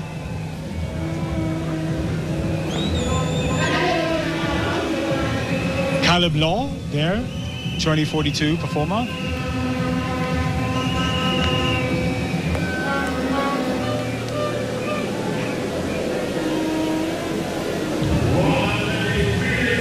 And this is Asamota Dwayne from Canada, a 2095 performer from Canada. As well as a 4x100 mixed relay champion. William Reis from Switzerland, a 2093 performer this year. But best performance is 2024, Swiss performer. Sean Masangani. Sean Masangwani, 24 years of age, with a personal best of sub-20, 19.9. He's coached by the famous Carl Lewis out in Texas. And this is one of the fastest guys, Joseph Ambule from Liberia, a very fast finisher. He has run 20.07 seconds and is looking to win here today. Tall Liberian lineup here. Law from Australia on the inside. Reis, the Swiss athlete. Van Bule, the Liberian. All taking their blocks in the men's 200 meters. The World Championship qualifying standard is 20.16, and so far it's Joseph Fambele and Sinefiso Dambile who have achieved that, but it looks like Sinefiso Dambile is a no start.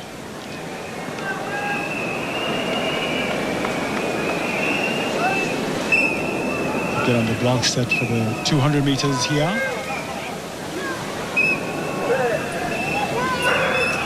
And it's off. Very quickly go. Quick start from Maswanganyi, the South African. But watch out for Van Bule there. There's a lot to make up on, but Maswanganyi pulling ahead. Look at Van Bule, the tall Liberian. Make up all that ground, all the way to the finish, and wins easily. Joseph Van Bule with a strong finish there to win the men's 200 meters. Joseph Fambule has an incredible kick. His top end speed is unlike is the stuff that these races are made of. Joseph Fambule from Liberia has already qualified for the World Championships, but I'm sure he was hoping to dip below 20 at the Keino Classic. And I think for the first time, he's going to be the Keino Classic champion. Yes, I was talking to him yesterday. He was like, the season is long. I'm not looking to run fast. I just want to win here today. And that he has done very well. And in typical Fambule fashion, slow start, but, really makes up in the last 25 meters. Look at how far back he is. He's about 2-3 athletes ahead of him, but he's very confident of his finish. And he comes rolling like a fast train right at the very end. And for sure, passes Masangani right at the very end for this close win. Joseph Van Bule wins this 200 meters here in Nairobi. Doesn't seem very bothered, huh? Yes, but very happy indeed for that. Look at him shaking his head. Yeah, not the time he is expected to run, but a win is a win. Yeah, and I think he is refusing to be interviewed, unfortunately. It would be nice to know what his thoughts were and whether he considers the Lindsay Sports Complex a fast track. So maybe he will give us a minute. Yeah, I think so. I think he'll have to go back to the press tribune to get interviewed. But yeah, great race. 20.40 by Joseph Fambule from Liberia, winning this men's 200 meters here in Nairobi at the Keino Classic.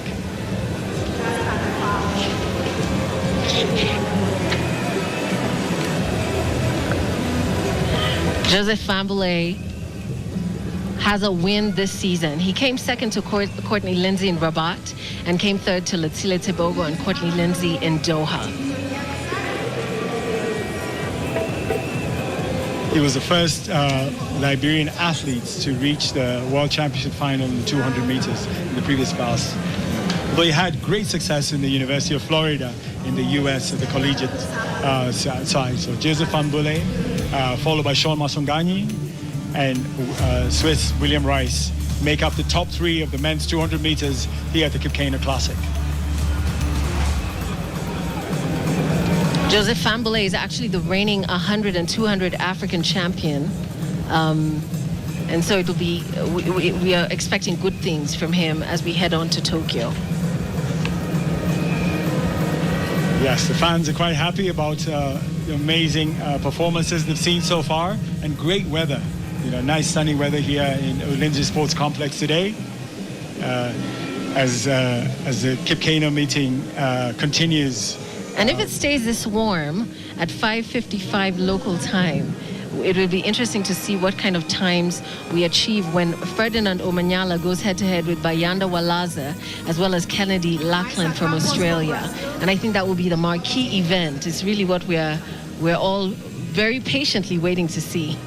Most definitely, the 100 meters is usually a marquee event in any athletics event, and particularly here in Nairobi. Nairobi has become the capital of fast racing in terms of the short distances.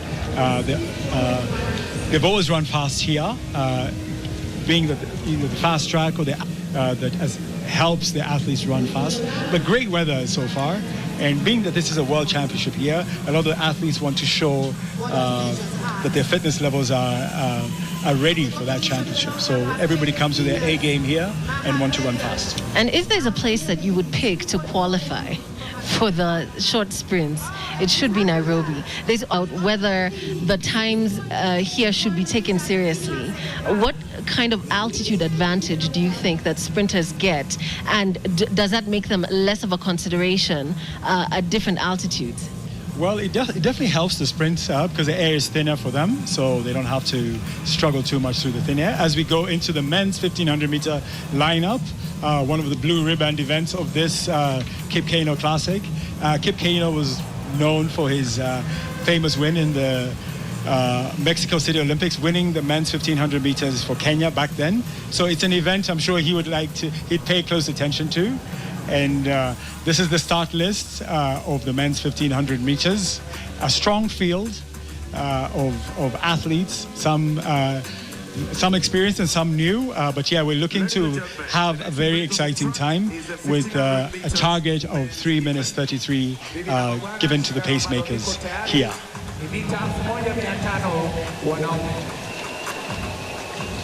And the lineup here, we've got Charles Simotwa, one of the faster ones, Abel Kipsang, the event's meet record holder, as well as Kibet over there, and a few of the younger athletes. But Abel Kipsang in 2002 ran 3 minutes 31 seconds here in the Nairobi, the Keino Classic, is the meet record holder for this event. He will face Charles Simotwa, who's run 3 minutes 30 seconds as well here, and Munguti, who's also in this race. So quite a strong field with some Ethiopian entrants here who are coming to make their presence felt here in Nairobi. But the pace is being asked is for about 55, 56 seconds per lap. And off they go, the men's 1500 meters here today. The pacemakers on the left rushing towards the front, aiming for that target time of 55, 56 seconds, taking these athletes through this strong event here. World Under-20 champion in the 1,500, Vincent Keter, is also in this race. Yes, Vincent Keter in second place there, following the pacemaker, is also a very strong performer, very tactical type runner, as is Abel Kipsang right behind him, the meet record holder, one of the top Kenyan athletes in the past years in this event. As they approach the first 400 meters, it's a bit of a fast time, first lap, a bit too fast for this, at 54 seconds. But yeah, it's looking to go for a fast time, hopefully under 3 minutes 33 seconds final time here. So a very fast time, determined already from the front. Kenya has, our last world champion was back in 2019, Chariot was the last world champion before the Norwegians took over. And the British, the Europeans have kind of taken over this event from the Kenyans. So we want to see how this, if any other athlete can emerge as a top contender on the world circuit for the medals. We are absolutely looking for East African talent to announce themselves. And this time we are willing to widen the scope. It could be Uganda, it could be Ethiopia. But what dominance we have seen from Europe and the Americas in the recent past. Yes, as the pacemaker takes him through 1:52 for the first 800 meters, they're on to a very fast time. Keter in second, behind the pacemaker Korir, Waweru, Kipsang, already a very competitive group of athletes together. It's slowing down a bit, so it's going to be a bit tactical towards the end as the pacemaker tries to make his way out and give the athletes space. Keter is in the lead with 1,000 meters to go. Still very strong and controlled. Waweru is in there. A group of athletes still in the lead group here, waiting to approach the bell here for the last lap as Keter continues to lead. A very strong performance. 5-6 athletes together as they approach 1,200 meters. Keter still leading. Just a meter ahead of the rest. Very competitive at 2 minutes 53 seconds. Here comes Kipsang. Kipsang is moving forward very fast on the outside. Kipsang. Keter slowing down a bit, but the leader has taken off by about 5 meters. But Kipsang is making up for the group.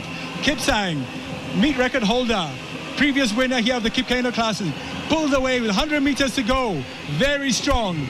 Abel Kipsang, the meet record holder and previous winner here at the Keino Classic, pulling away very, very smoothly. Abel Kipsang of Kenya winning this men's 1,500 meters in 3 minutes 34 seconds. 3:35 seconds over a very strong field. But what a nice tactical race that was. Kipsang made a big move at 200 meters and moved all the way to the front. Abel Kipsang absolutely ran a very measured race. And this is the kind of running that you want to see. We're going to need to have different kind of strategy if we have any chance against Ingebrigtsen and Kerr. This is really how I think it should be done at the World Championships. Congratulations. Yes, Abel Kipsang waves to the crowd. Pleased with his win here. Very happy to start off his season with a win here at the Keino Classic as he waves to the crowd. The very appreciative crowd. 2 years ago when he won here, he won by 5 seconds. And later didn't have a very strong season. But yeah, as the race unfolds. Yes. So we see Keter with his front running style. And this is where Abel Kipsang made his move. Keter dying down just a little bit, tying up, and that must be the lactic acid really just filling up in his legs. But Abel Kipsang, with 200 meters to go, made his move and did establish his dominance yet again. He did not come close to his meeting record. And that's when he was in 3:31 shape, back when he became the world indoor bronze medalist. But this is still a very decisive win. Yes, indeed. And he timed it very well. Just making sure he got to the front with 100 meters to go and pulls away from the rest of the field. I was having a chat with him yesterday, and he was like, I wanted to start off his season slow. He was happy with his training and, looking down towards the World Championships in September, where it really matters. So it's still early days here at the Keino Classic, but good to show some strong form and show that your training is working. That's right. It would be good to hear from Abel Kipsang as well as Matthew Kipchumba Kipsang. It's a Kipsang affair here at the 2025 Keino Classic. Yes, I don't think they're brothers, but nonetheless, very happy to be 1-2 here, both Kipsangs. Yeah, and so, but yeah, we'd like to see how the 1,500 meter goes for Kenya or in Africa this year, because the Europeans have had a strong showing the past few years, and we want to see how the Africans can respond to that at the highest level. The Europeans, the Americans are doing very well. And Neguse from America has been very strong as well in the 1,500 meters. champions like Chariot and Kipsang have not been in the picture in the past few years as the Europeans and the Americans are slowly moving up to the top. It's been extremely competitive, but there we have the official time for Abel Kipsang, who wins the 2025 edition, is 3:35.09, followed closely by the other Kipsang, Matthew Kipchumba Kipsang. Went to the lead. And you know, Martin, you mentioned that we just haven't been having the kind of dominance that we've seen since 2019 when Timothy Chariot was in his best form. And that is, what kind of steps, what kind of strategies do you think we should be going for heading to Tokyo? I think for Kenyan athletes, just improving their training methods using technology, it would be the game changer. I think the Europeans, the Americans are training on a different level than us. And as much as, yes, our local coaches, the local coaches here in Kenya are trying to improve that. Back here to the long jump. Lesti from Hungary.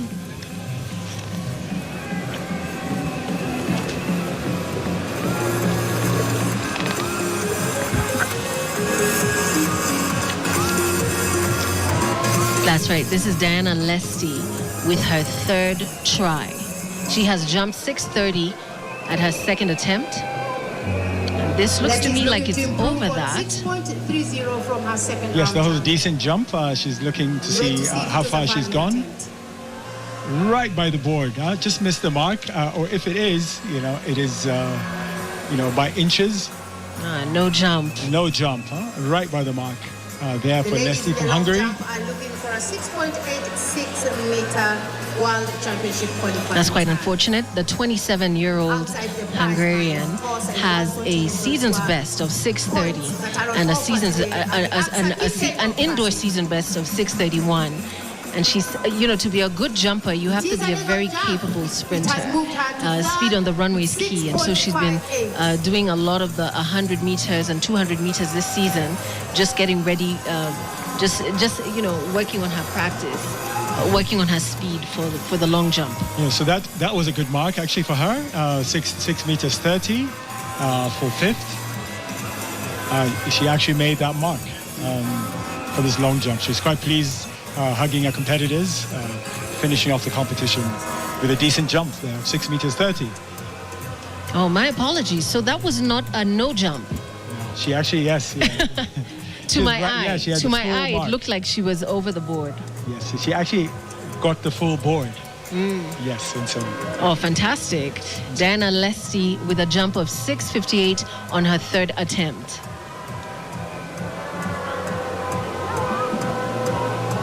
Moving up to third, Diana Lesti from Hungary with that brilliant jump, full board off the board and jump meters over. That was a very lucky clearance on the board 58 by Diana Lesti.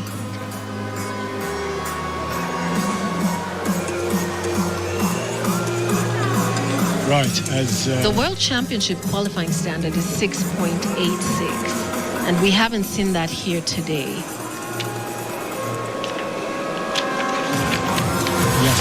Yes, it hasn't been approached, but maybe one or two of the last jumpers could do that in this women's long jump here in Nairobi at the Keino Classic. Crowd full of vuvuzelas making noise, trying to urge the competitors to do their best. Yeah, but lovely weather today. Indeed, vuvuzelas were imported from South Africa, the World Cup, and we just can't get rid of them since. I think that the kind of noise that they make really makes you know that there's something big going on. Right, so we are having the women's 3,000 meters steeplechase next here at the Absa Keino Classic. So we'll have Sharon Chepkemoi with a season's best of 9.57, and Stella Ruto from Romania, who has a season's best of 9.46, as well as Nancy Chepkiburi from Uganda. It's a very strong field, primarily young steeplechasers with a target of 9 minutes 20 seconds here for the winning time. The pacemaker is going to take him through at 1,000 meters in about 3 minutes, 6 seconds. So we have a very young group of competitors, a lot of young steeplechasers from the under 20 region competitions. We've got Sharon Chepkemoi, Jacqueline Chepkoech, Diana Chepkemoi, who was the bronze medalist from the under 20 championships. As they approach the start, it should be a very competitive run, with the pacemaker asked to take him through the first kilometer in 3 minutes 6 seconds, with a target time for about, they're aiming to run about 9 minutes 20 seconds. So the pacemaker up front, 7 laps of this very enduring race, 4 barrier jumps and a water jump here. This has been another event that Kenya has dominated. Lots of young athletes here looking to rise to the senior ranks and be competitive at the world level here. We've got some Ethiopian competitors as well in this race, so it should be a great competition amongst the two rivals, these two East African rivals here in Nairobi today. That's right. Lois Chepkemoi from Uganda, as well as Nancy Chepkurui, will be looking to unseat the Kenyans at this Keino Classic 2025 edition. Diana Chepkemoi is only 18 years of age, and the Kenyans' season's best is 9.58. Karen Chebet, 25 years of age, with a season's best of 9.36. And the only runner on paper to ever run sub-9 would be Jacqueline Chepkoech. Okay. Yeah, so here as they approach the first water jump, quite smoothly, they make it through this water jump. Typically, you know, in the steeplechase, the first few laps, you know, they're all sort of gathered around in the first water jump. So it makes for some careful jumping through that water jump. Stella Ruto there representing Romania, the former Kenyan in this field. So averaging about 73 seconds per lap is this group, led by the pacemaker, who should take him through the first kilometer. Joyce Jepkoskei-Biwott still in the lead, but it's still early days. And I'm looking at Jebet making a move. Yes, after this first 800 meters, it's still together. One has stopped and hit the barrier there. Got to be careful about that. All these bodies in front of you. That's always the hazard of steeplechase.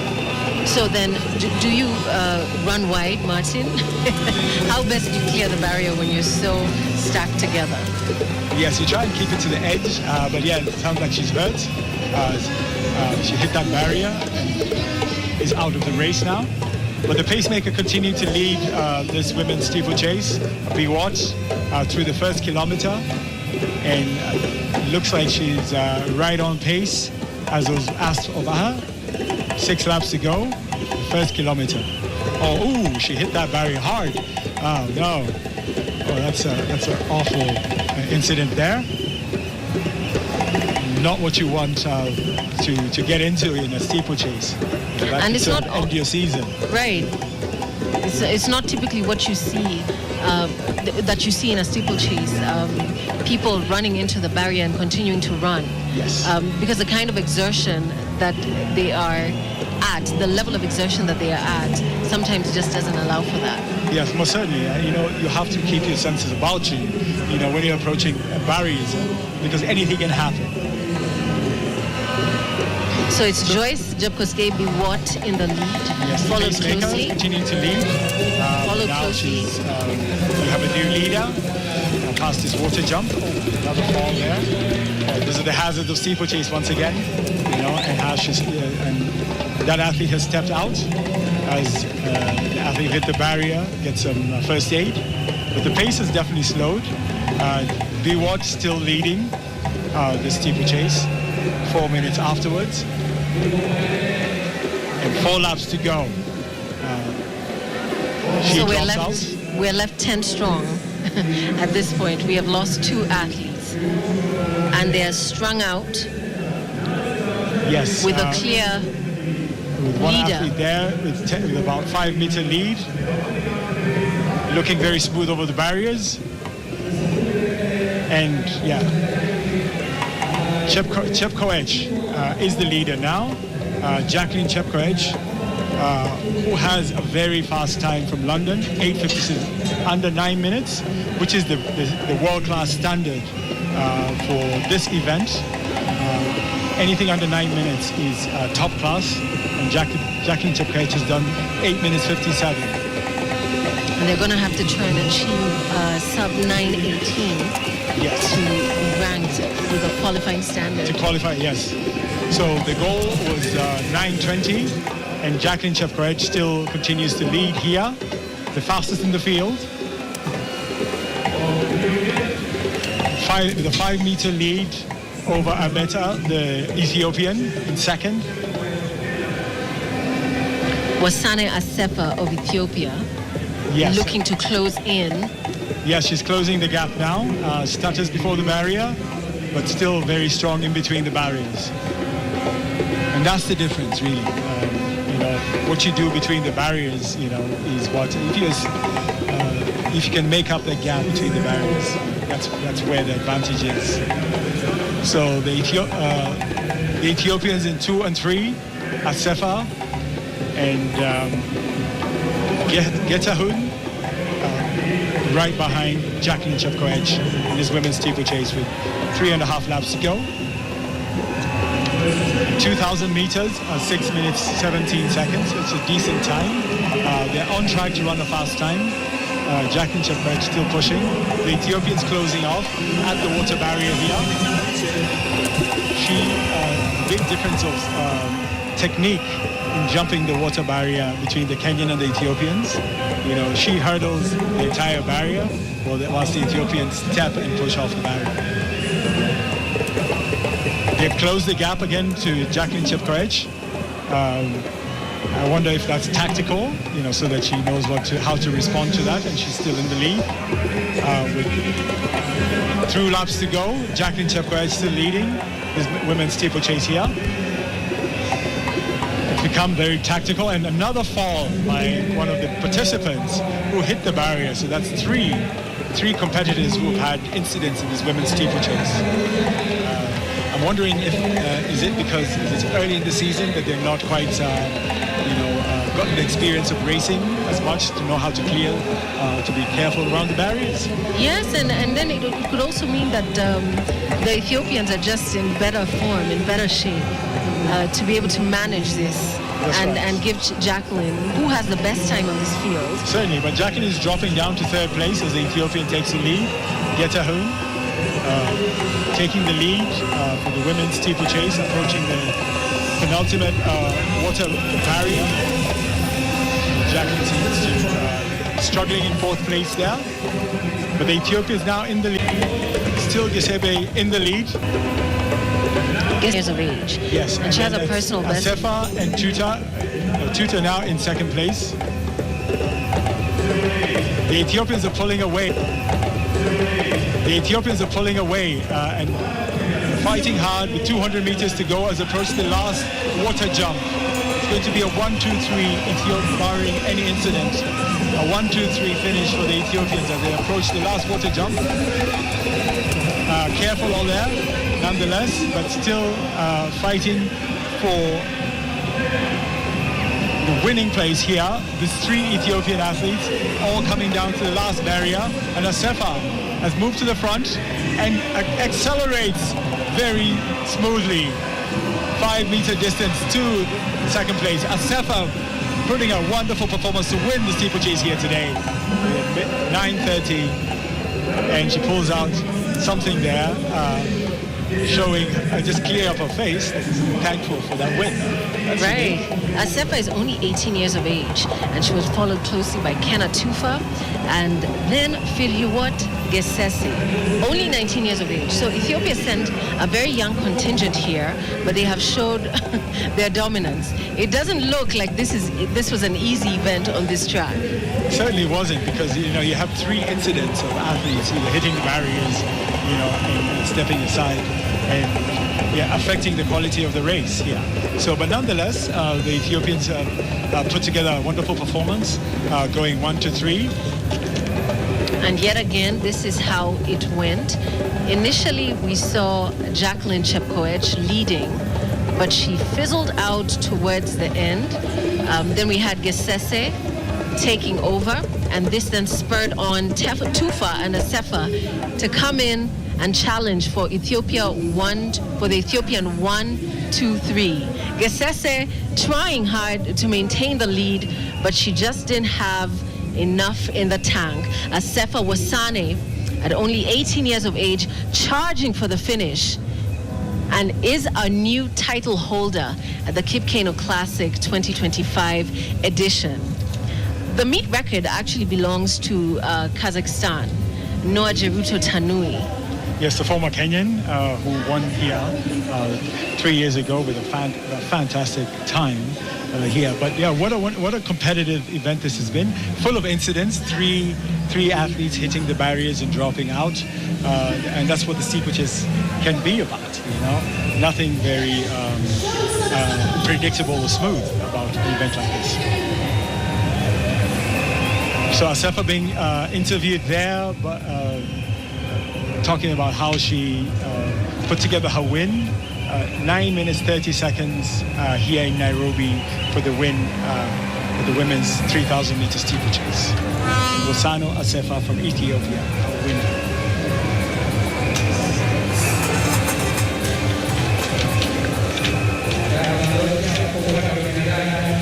Yeah, it's been a very competitive, the Kenyan athletes didn't put up a good showing, unfortunately, although Jacqueline Chepkoech tried to put in her best effort leading most of the race. But the Ethiopians at the end pulled away and put together a 1 to 3 finish for this event.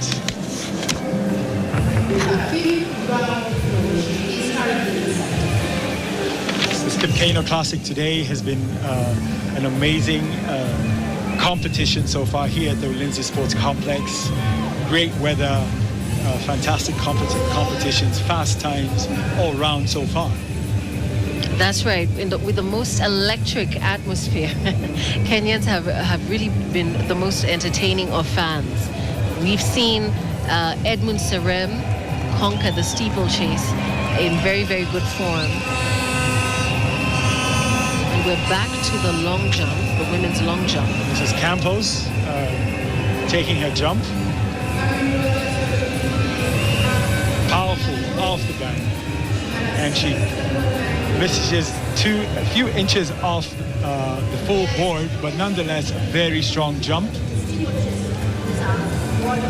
Powerful spring off of it. And Campos is extremely excited. Yes, the Brazilian is excited. That jump 681. She's jumped 681 already. And so that's been amazing. She's very pleased with that. And this is Esria Owais of Egypt, a very strong jumper from Egypt.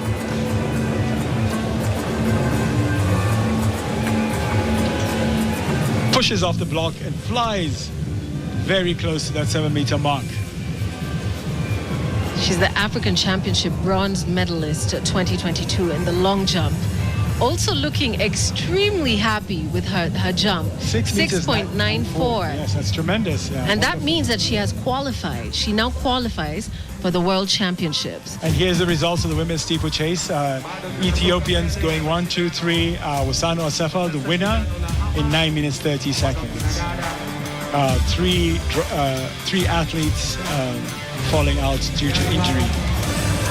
Yes, that was an exciting jump for the Egyptian lady, jumping 6 meters 94.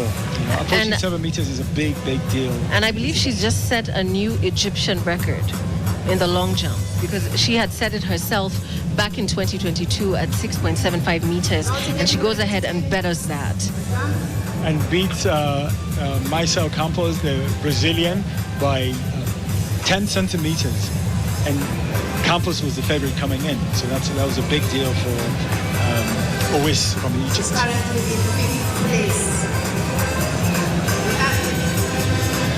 The women's hammer ongoing.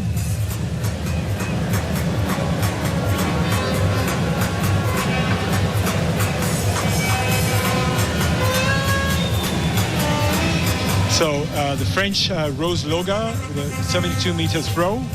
She's quite pleased with that throw, the first attempt. In the women's hammer. This is a very exciting and competitive event here today, the women's hammer. And oftentimes for the Keino Classic, we get the best of the best in the world. Most certainly, we have Anita Wojak from Poland, who's a world champion, Olympic champion, and then we've got Rogers, the Canadian this year, who is the farthest thrower in the world here in Nairobi today. So it means it's going to be a very, very competitive event, the women's hammer here in Nairobi. As we get ready for the women's 100 meters, the athletes get ready to come out to the field. This should be an exciting 100-meter race for the women. Doreen Walker, at 30 years of age, she's run a personal best of 11.63 that she ran this year at the Trials for the World Relays. Millicent Doro refuses to age. At 38 years of age, the 4x100 Africa Championships bronze medalist in 2018 has a personal best of 11.55. The Botswana, Tsebele, Taona Tsebele has run 11.25, winning in Botswana 2 weeks ago. Hamida from Egypt has done 11.02 as a personal best, the 30-year-old. Refilwe from Botswana has run 11.30 again this year. Shannon Ray from the US of A, 29 years of age. She's been top 8 at the Pan American Games. Smith Barnett, the Liberian, has run 11.35 this year. And Shan McCoy, Maya McCoy, the Liberian, now is running 11.02, former American, now running for Liberia, making the field in the women's 100 meters. That should be exciting. So Waka Ndoro, Hamida, Shannon Ray, Smith Barnett, McCoy, Refilwe, and Sebele. Your start lines for performers of the women's 100 meters here. And I believe today the goal, more than anything, would be 11.07, which should be the World Championship qualifying standard. But Maya McCoy is probably who we are going to be looking out for. She has already qualified, but she has a personal best of 11.02. Ndoro, Hamida, the Egyptian sprinter. Shannon Ray, USA.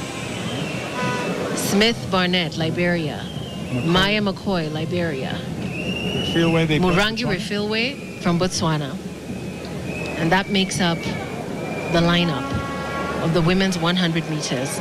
Yes, McCoy yesterday in the press conference said she's ready to run under 11 seconds after a strong showing in Doha and Rabat last week. So she's very excited to run here in Nairobi and hoping to run under 11 seconds for this women's 100 meters. And that would make this first trip to the Keino Classic absolutely worthwhile. Certainly, as you can see, strong showing from the African countries. We've got Botswana, 2 Botswanans, and 2 Liberian athletes and 2 Kenyan athletes in this 100-meter final.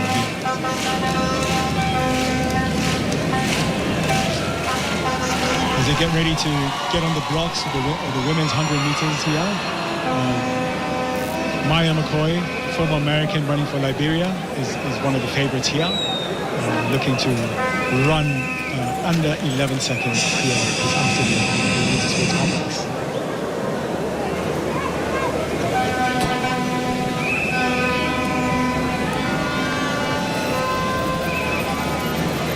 And they take the blocks. Waka, Ndoro, Hamida, Ray, Smith Barnett, McCoy, Refilwe, Sebele.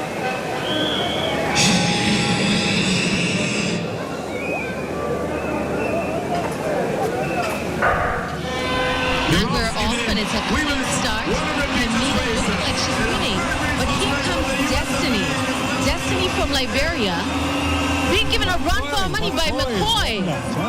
McCoy came on very strong in the last 10 meters of this to pass her country person, Smith Barnett, right at the very end. So very pleased with that win. The Liberians dominating this 100 meters here in Nairobi. This is an amazing 100 meters. The time wasn't as expected, but still great starts. And the Liberians pulled out, as you can see at the start. Great start by all. But Smith Barnett had the best start of all, had an edge over the rest of the field. McCoy had a slower start, but really pushed to the very end. You can see her coming up very strong, lifting those knees and pulling away from her countrywoman, Smith Barnett, to win this comfortably. McCoy, the winner here in 100 meters of Keino Classic. Very, very pleased with that. 11:20 is a bit slow, but nonetheless, very happy.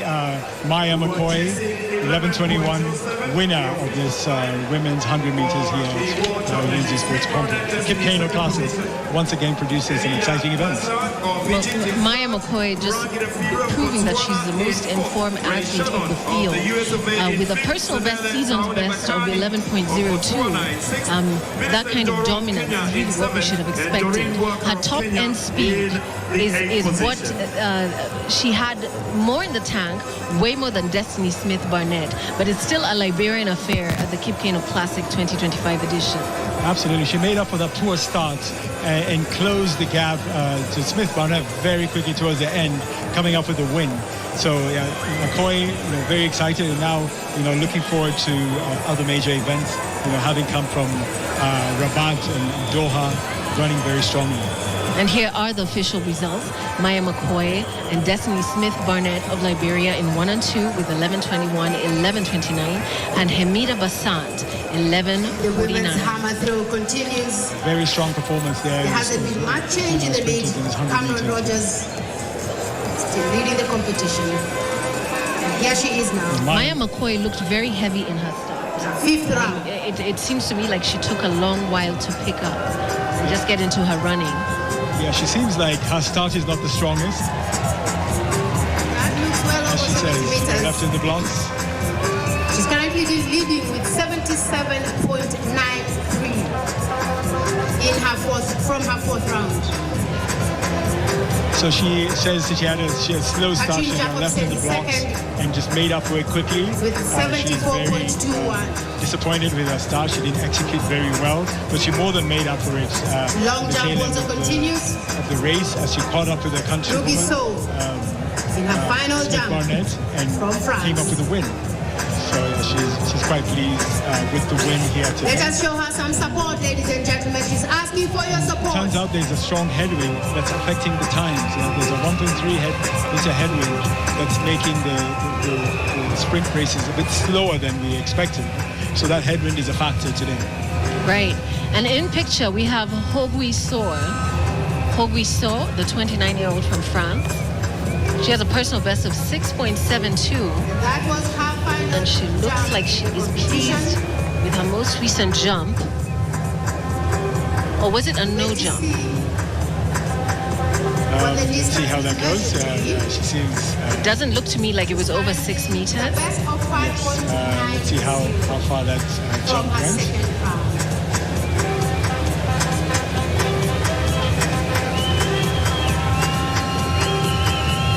5.72. The French Sal is not happy with their particular performance. So her second attempt is her best attempt. Yes. At 5.90.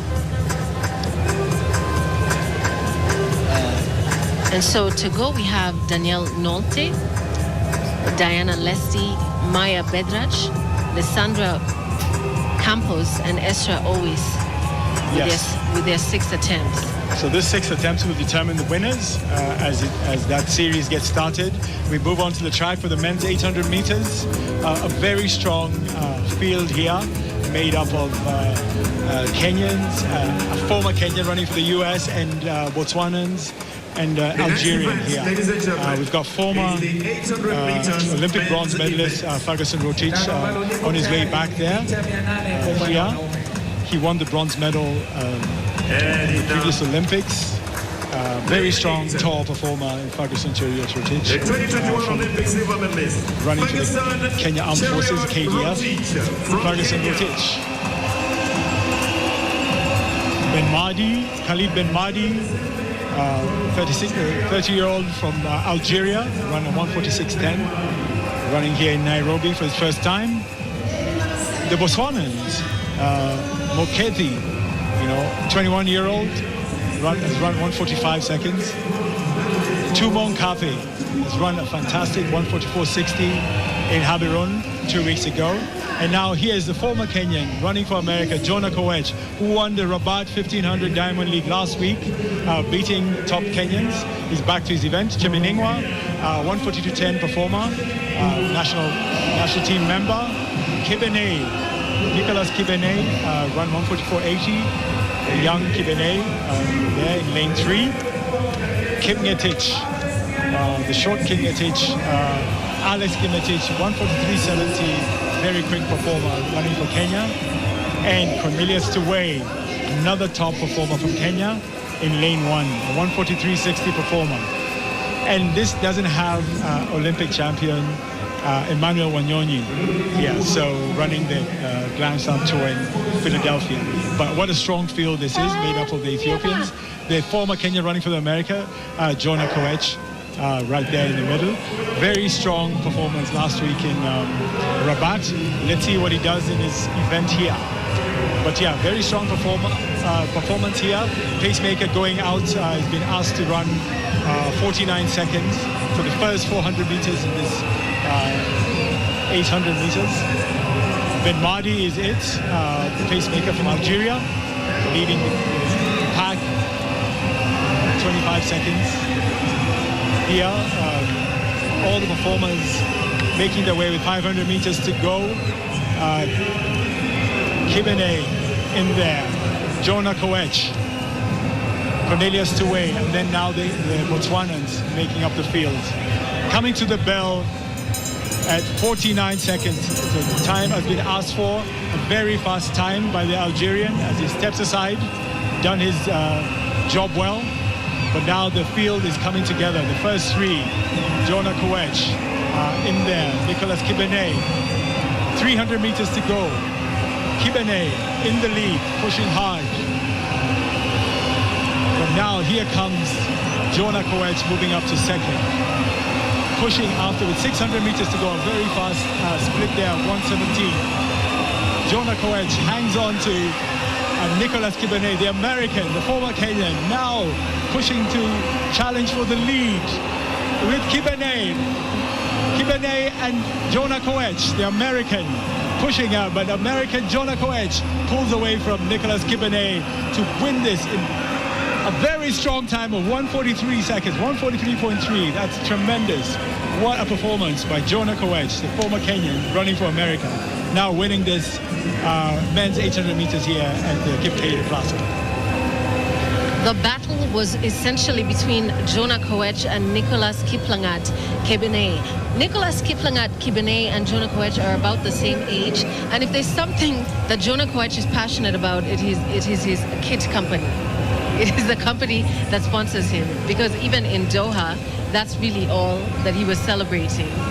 The time, a very good time, 1:43.33. He really doesn't even look like he believes it. Yes, he is. I mean, he's had 2 personal bests. He ran his personal best at 1500 meters last week in Rabat, and he's running even faster than his personal best here in Nairobi, the 800 meters. What a strong performance. A name that we should watch out for going forward in the rest of the season and the World Championships in Tokyo. Absolutely right, and this is how the race began, and they looked pretty even, but Jonah Koech was setting himself up, running tactfully, knowing exactly when to kick, and that's when they overtook Chiminingwa.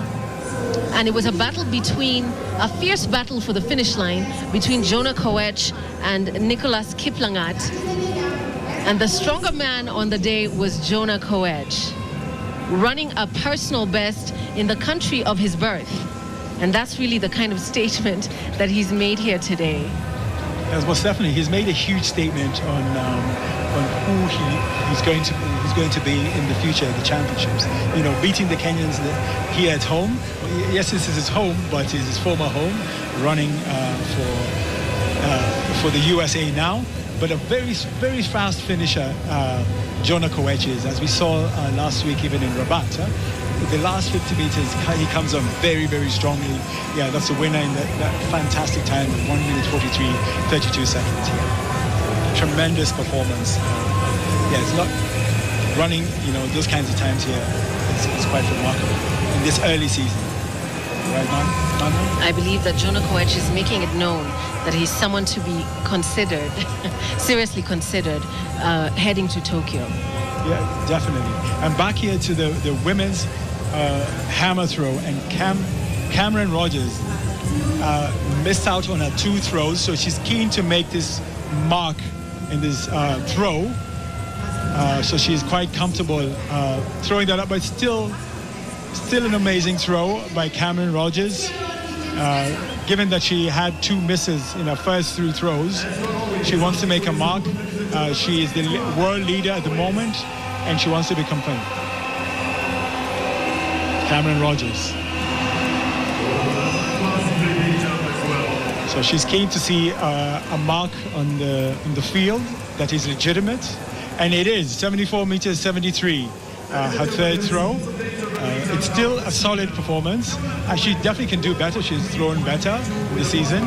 And here's the Romanian Blanca Gelba. Quick release. Very happy with that. So she shouts the former.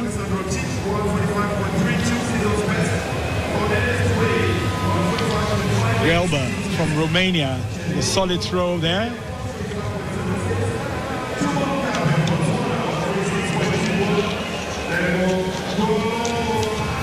Gelba of Romania awaiting her throw mark there.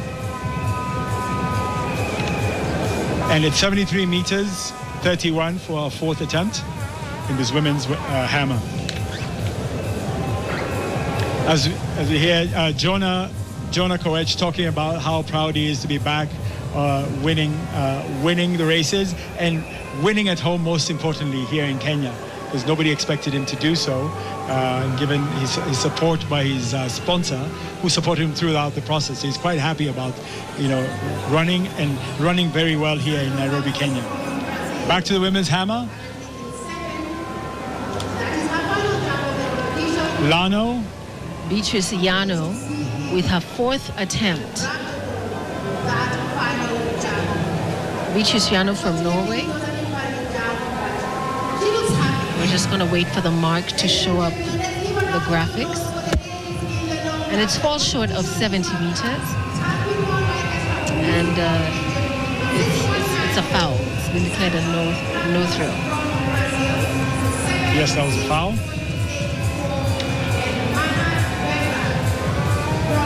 Back to Jonah Koech. He serves for the U.S. He serves in the U.S. Army, and he's been really happy that he's made his way to the top of the world rankings, with the support of the U.S. Army. Now running the former Kenyan, Jonah Koech, coming to win here in Nairobi, the men's 800 meters earlier.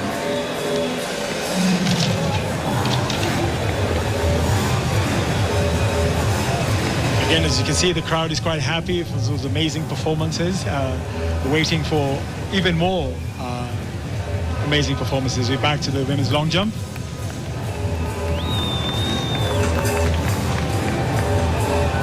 And that's the Ethiopian having a solid jump, waiting for it to be marked. She has great form. Yes, she does. Estra Owis with a 6.94 jump on her 4th try. She actually got better on her 4th try. And here's Campos, the Brazilian, for her 4th attempt. Well, even better. Another good jump from the Brazilian.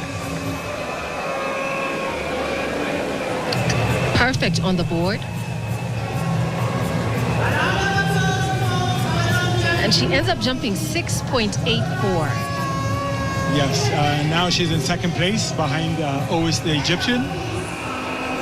And here are the results for the men's 800. Jonah Koech, so the USA, 143.32. Kibene, Kenya, 143.75.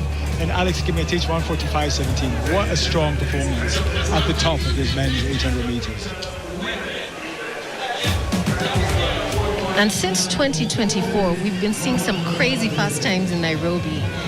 It is like the Rudisha being reborn. Certainly, I think Nairobi has become a destination for fast times. People want to come and run near the Keino Classic because they know they'll get fast times. And we're here with the women's 1,500 meters. Okay, yeah, we have a mix of East Africans, Ugandans, Ethiopians, Kenyans, and fighting for the top placings. The pace requested at this women's 1,500 meters is 84 seconds. Target time of 4 minutes and 2 seconds. So Mwangi from Kenya, Chepkirui from Kenya, Ogwoka from Uganda, Alemi from Ethiopia, Abera from Ethiopia, another Ethiopian there, Ashiru from Kenya, Gedwayu from Ethiopia, and Cheruto, Uganda. So a very strong East African field for this women's 1,500 meters. A strong pace has been asked for a target time for around 4 minutes. They're looking to run about 4 minutes, 2 seconds. And the pacemaker will take him through the first 1,000 meters to try and achieve that fast time to qualify for the World as they head up to the start line. And off they go, the women's 1,500 meters here at the Keino Classic at the Lindsay Sports Complex. The pacemaker hits the front, first 100 meters, taken through about 64 seconds per lap.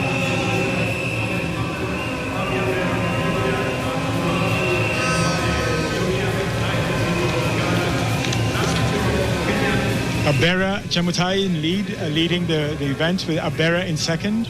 Chemutai the pacemaker for the first 1,000 meters. Then she'll drop out and leave the athletes to their devices.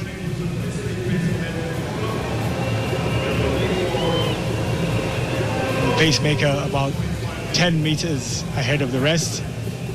The first 400 meters here at the Lindsay Sports Complex. 60 where she needs to look back and see how far she's left the competition and assist them somewhat, not to be too far ahead. Otherwise, it's quite pointless to be that far as a pacemaker.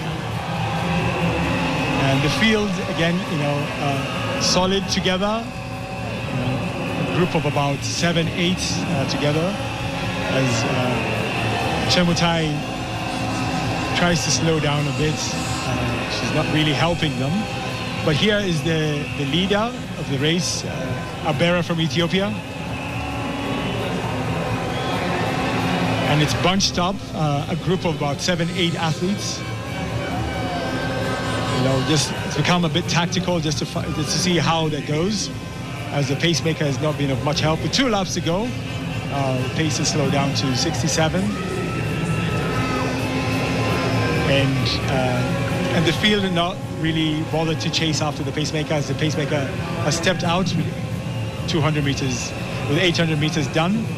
And the group is bunched up, Abera and the others in that field, trying to figure out which tactics they can use to get to the front in the last lap.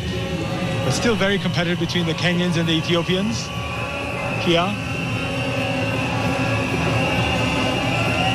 With about 500 meters to go. The Kenyan athlete leads the pack of Ethiopians and Kenyans in the back, and Ugandans. 1,000 meters done, and Chepkirui still in the lead, pushing ahead, not making much of a dent in the lead, but the Ethiopians behind are keen to just follow. With a bell to go, bell lap to go, slow down a bit, but now Chepkirui is really pushing the pace, trying to hold on in the lead with 300 meters to go. Chepkirui is still holding on. The Ethiopian right behind her is trying to make it a good effort. Chepkirui from Kenya, women's 1,500 meters, 250 meters to go. He has about 2-meter lead, trying to pull away from the Ethiopians, knowing that they are very fast at the very end. She's working hard. 200 meters to go, still in the lead. Chepkirui pushing hard, although the Ethiopians are coming closer and closer. Abera is coming closer with 100 meters to go. Chepkirui is still in the lead. 3 Ethiopians behind her, pushing hard. Chepkirui trying to hold off this pack, holding off very hard as Abera is trying to come closer. Abera is pulling ahead, but Chepkirui is holding on. Abera finally moves up to the front, winning with about a meter, 4 meters 5 seconds there. But Chepkirui put in a good effort to hold on to the lead, but Abera, the Ethiopian, pulled away with about 80 meters to go. What a wonderful win that was, very competitive towards the end. Unfortunately, didn't get much help from the pacemaker early on, but turned out to be a great race at the very end. Abera coming off with the win. Purity Chepkirui really attempted to run a very, very strong race, front leading from way back, but she just didn't have enough in the tank to finish the job off. Purity Chepkirui, what a good attempt, but Abera takes it today. And they started off pretty evenly. And this is where the leaders decided to take their positions. Purity Chepkirui charging forward, but was just unable to hold off Abera. Abera is an All-African Games silver medalist, so she has some competition tactical experience. So she's quite strong at the very end. She ran in Rabat 4 minutes 4 seconds last week, and she's also world cross country mixed relay silver medalist. So she's got some international experience in this event internationally. But yeah, very strong performance again. Howie Abera, the winner, in 4 minutes 6 seconds, winning this Keino Classic 1,500 meters race. Yeah. Purity Chepkirui from Kenya in second. There are the Canadians cheering their competitors there in the stands. They've got Rogers in the hammer and Katzenberg, the 2 top hammer throwers in the world here. Here's Helber from Romania, taking her 6th throw.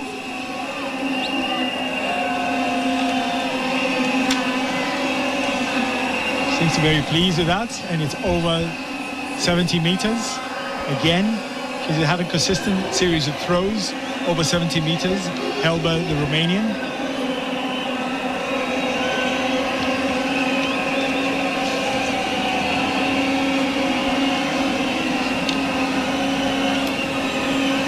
So she seems not very pleased with that throw.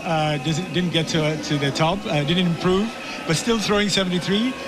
So she had a good series of throws above 70 meters today. And the reason why she's incredibly disappointed is because she's 1 centimeter short off of the qualifying standard. Cameron Rogers, the top thrower, taking her last throw. Very powerful and quick off the circle. Again, over 70 meters. She seems to be pleased with that. She already has thrown 3 77-meter throws. So she's obviously in the lead with that kind of throw. Cameron Rogers, 77.93, in the lead with that kind of throw. Catherine Koch Jacobsen from Denmark in second position with 74.21. Janae Kasnavoy with 74.17, which she threw in her 4th attempt. Bianca Florentine Gelba missing out on the world qualifying standard by 1 centimeter. So we have 3 qualifiers That's Cameron Rogers, Catherine Koch Jacobson, and Janae Cassenvold. And Janae and Catherine Rogers, the Canadian, has thrown a season best here, so she's quite pleased with that, and she's very consistent at 77-meter throws, three in a row. So it's very consistent performance here today. Back to the long jump, Bedrak. Nice jump there, hit the board solidly, and moving up to third place, the 6-meter 58 jump. The Croatian Maja Bedrak, moving up to third, a solid performance.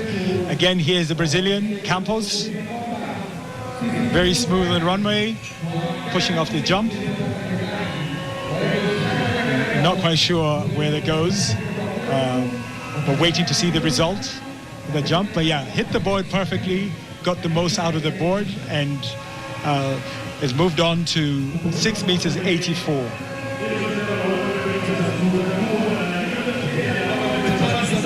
And this is the winner, Ois of Egypt.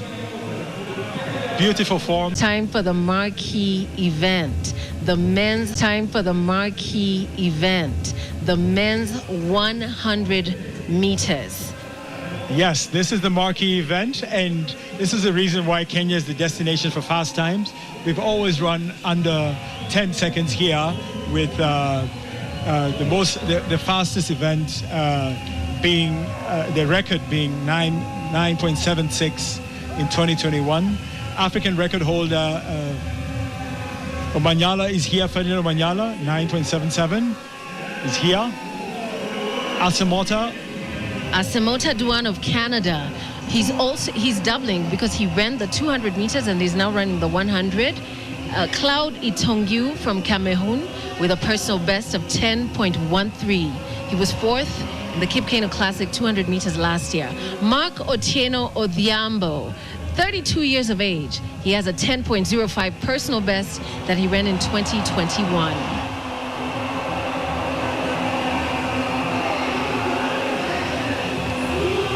Vestra Hastraten, the Belgian, Simon, in this 100 meters.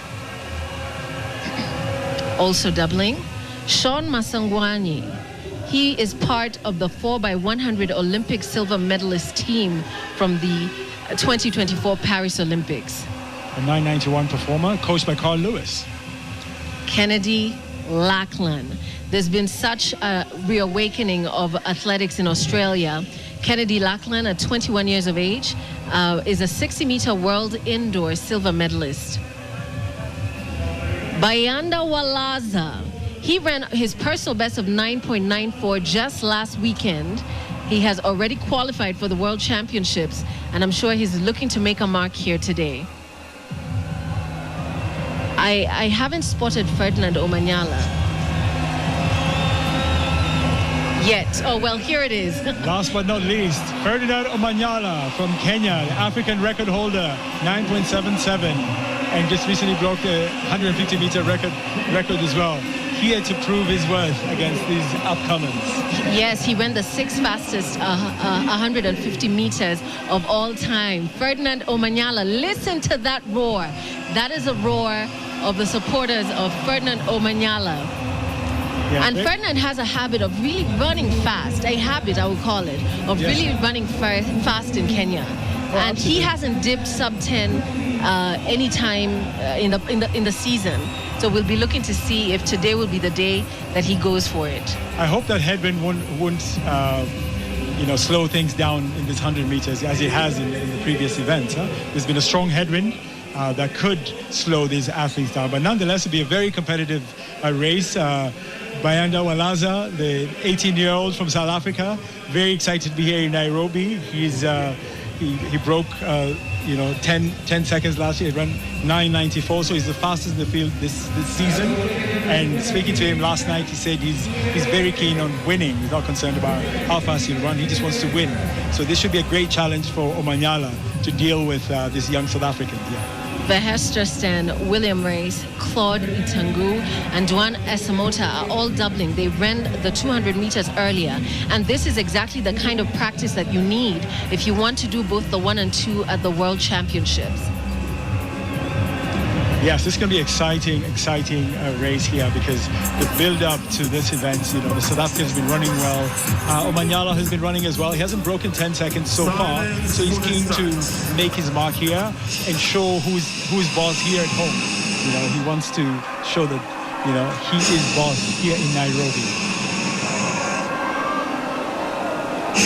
Getting ready, getting your mind right, your thoughts right, focus right before this very quick event that ends in less than 10 seconds.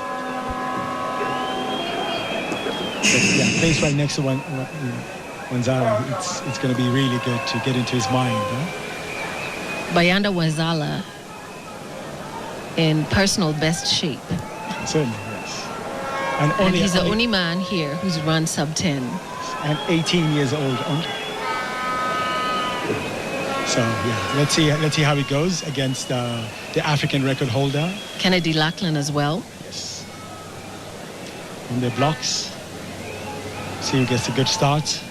Focus out of the blocks.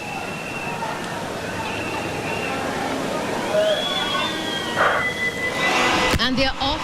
Oh, it's a false start. But it's a false start, unfortunately. Yes. This kind of races elicits a lot of excitement and a lot of tension at the same time. Yes, definitely. A lot of tension and desire to get out fast. So, you want to... Wanzala seems to be very excited. He's always full of energy. Wanzala actually didn't run the 200 meters at his national championships back in South Africa because he had a false start.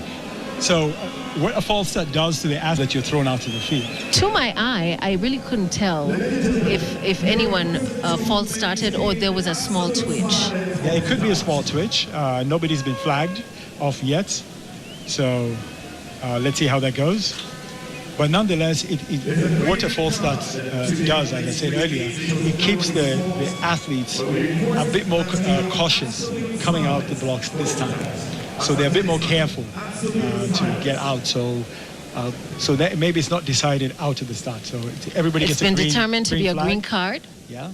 So everyone runs, and what a relief. Yeah. So now back on the blocks, and a lot more nervousness now in the athletes.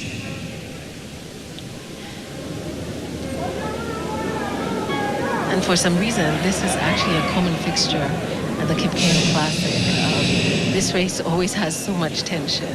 Yes, it's the last event and the most high-profile event of the competition. So let's see who goes. We're 8 lanes strong. Between lane 5 and 6. The two top performers today. As they get on the blocks. Keino's season's best is 10.22, but he has a personal best of 10.05. And we'll be looking to see if he can finally dip below 10.2 yet again.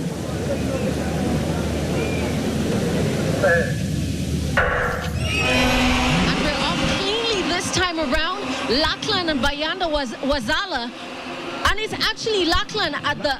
Lackland leads, then Bayanda, then Omanyala. Lackland has had a point to prove this year. And I believe for the first time he might be getting close to sub 10. He's under 10. He's run 9:98 here to beat Wanzala and Omanyala in this amazing Keino Classic 100-meter race. And what Kennedy Lackland is only 21 years of age. And so he's been trying to get more experience on the international stage. And it looks like it's working. Bayanda comes in for second place, Omanyala third.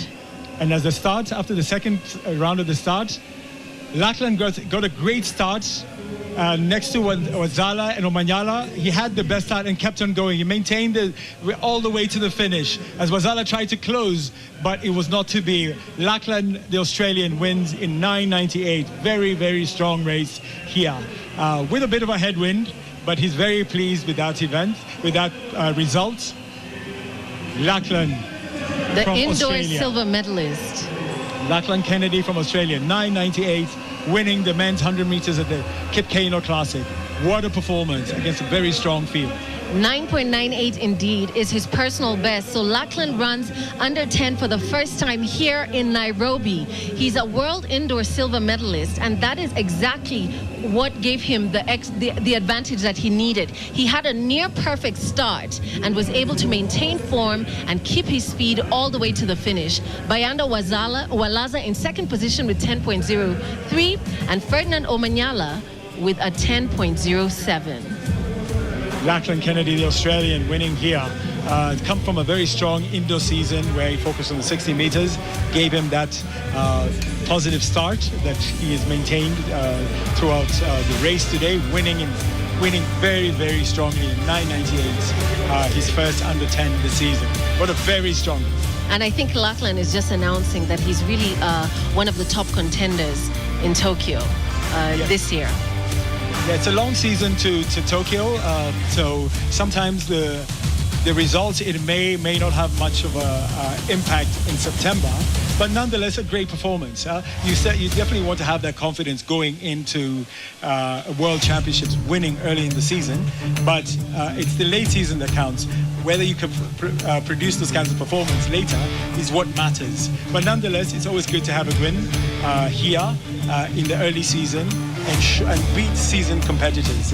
And competitors are on top of their game also, like Wazala is running fast, Omanyala is running consistently, around 10 seconds, that kind of thing. So now you want to move it up to the next level where you have, you rise up to the 980s and so on. If you were to pick a highlight moment, what would it be for you, Martin? The highlight for me for this event would definitely have been, Lilian Odira, coming up from behind to win the 800 meters. That's been a strong performance, qualifying for the World Championships. A local athlete doing very well here. And, of course, the big surprise would be, Lachlan Kennedy winning this 100 meters over South African Wazala and the local favorites Omanyala. Yeah, that's a solid time, given that it's early in the season and they faced a headwind. So that's kind of what we expected them to run. But yeah, so those are the kind of performances that we're looking at doing.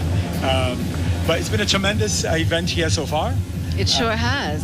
Esra Wiss, I think, deserves special mention because she PB'd in the long jump with a 6.94.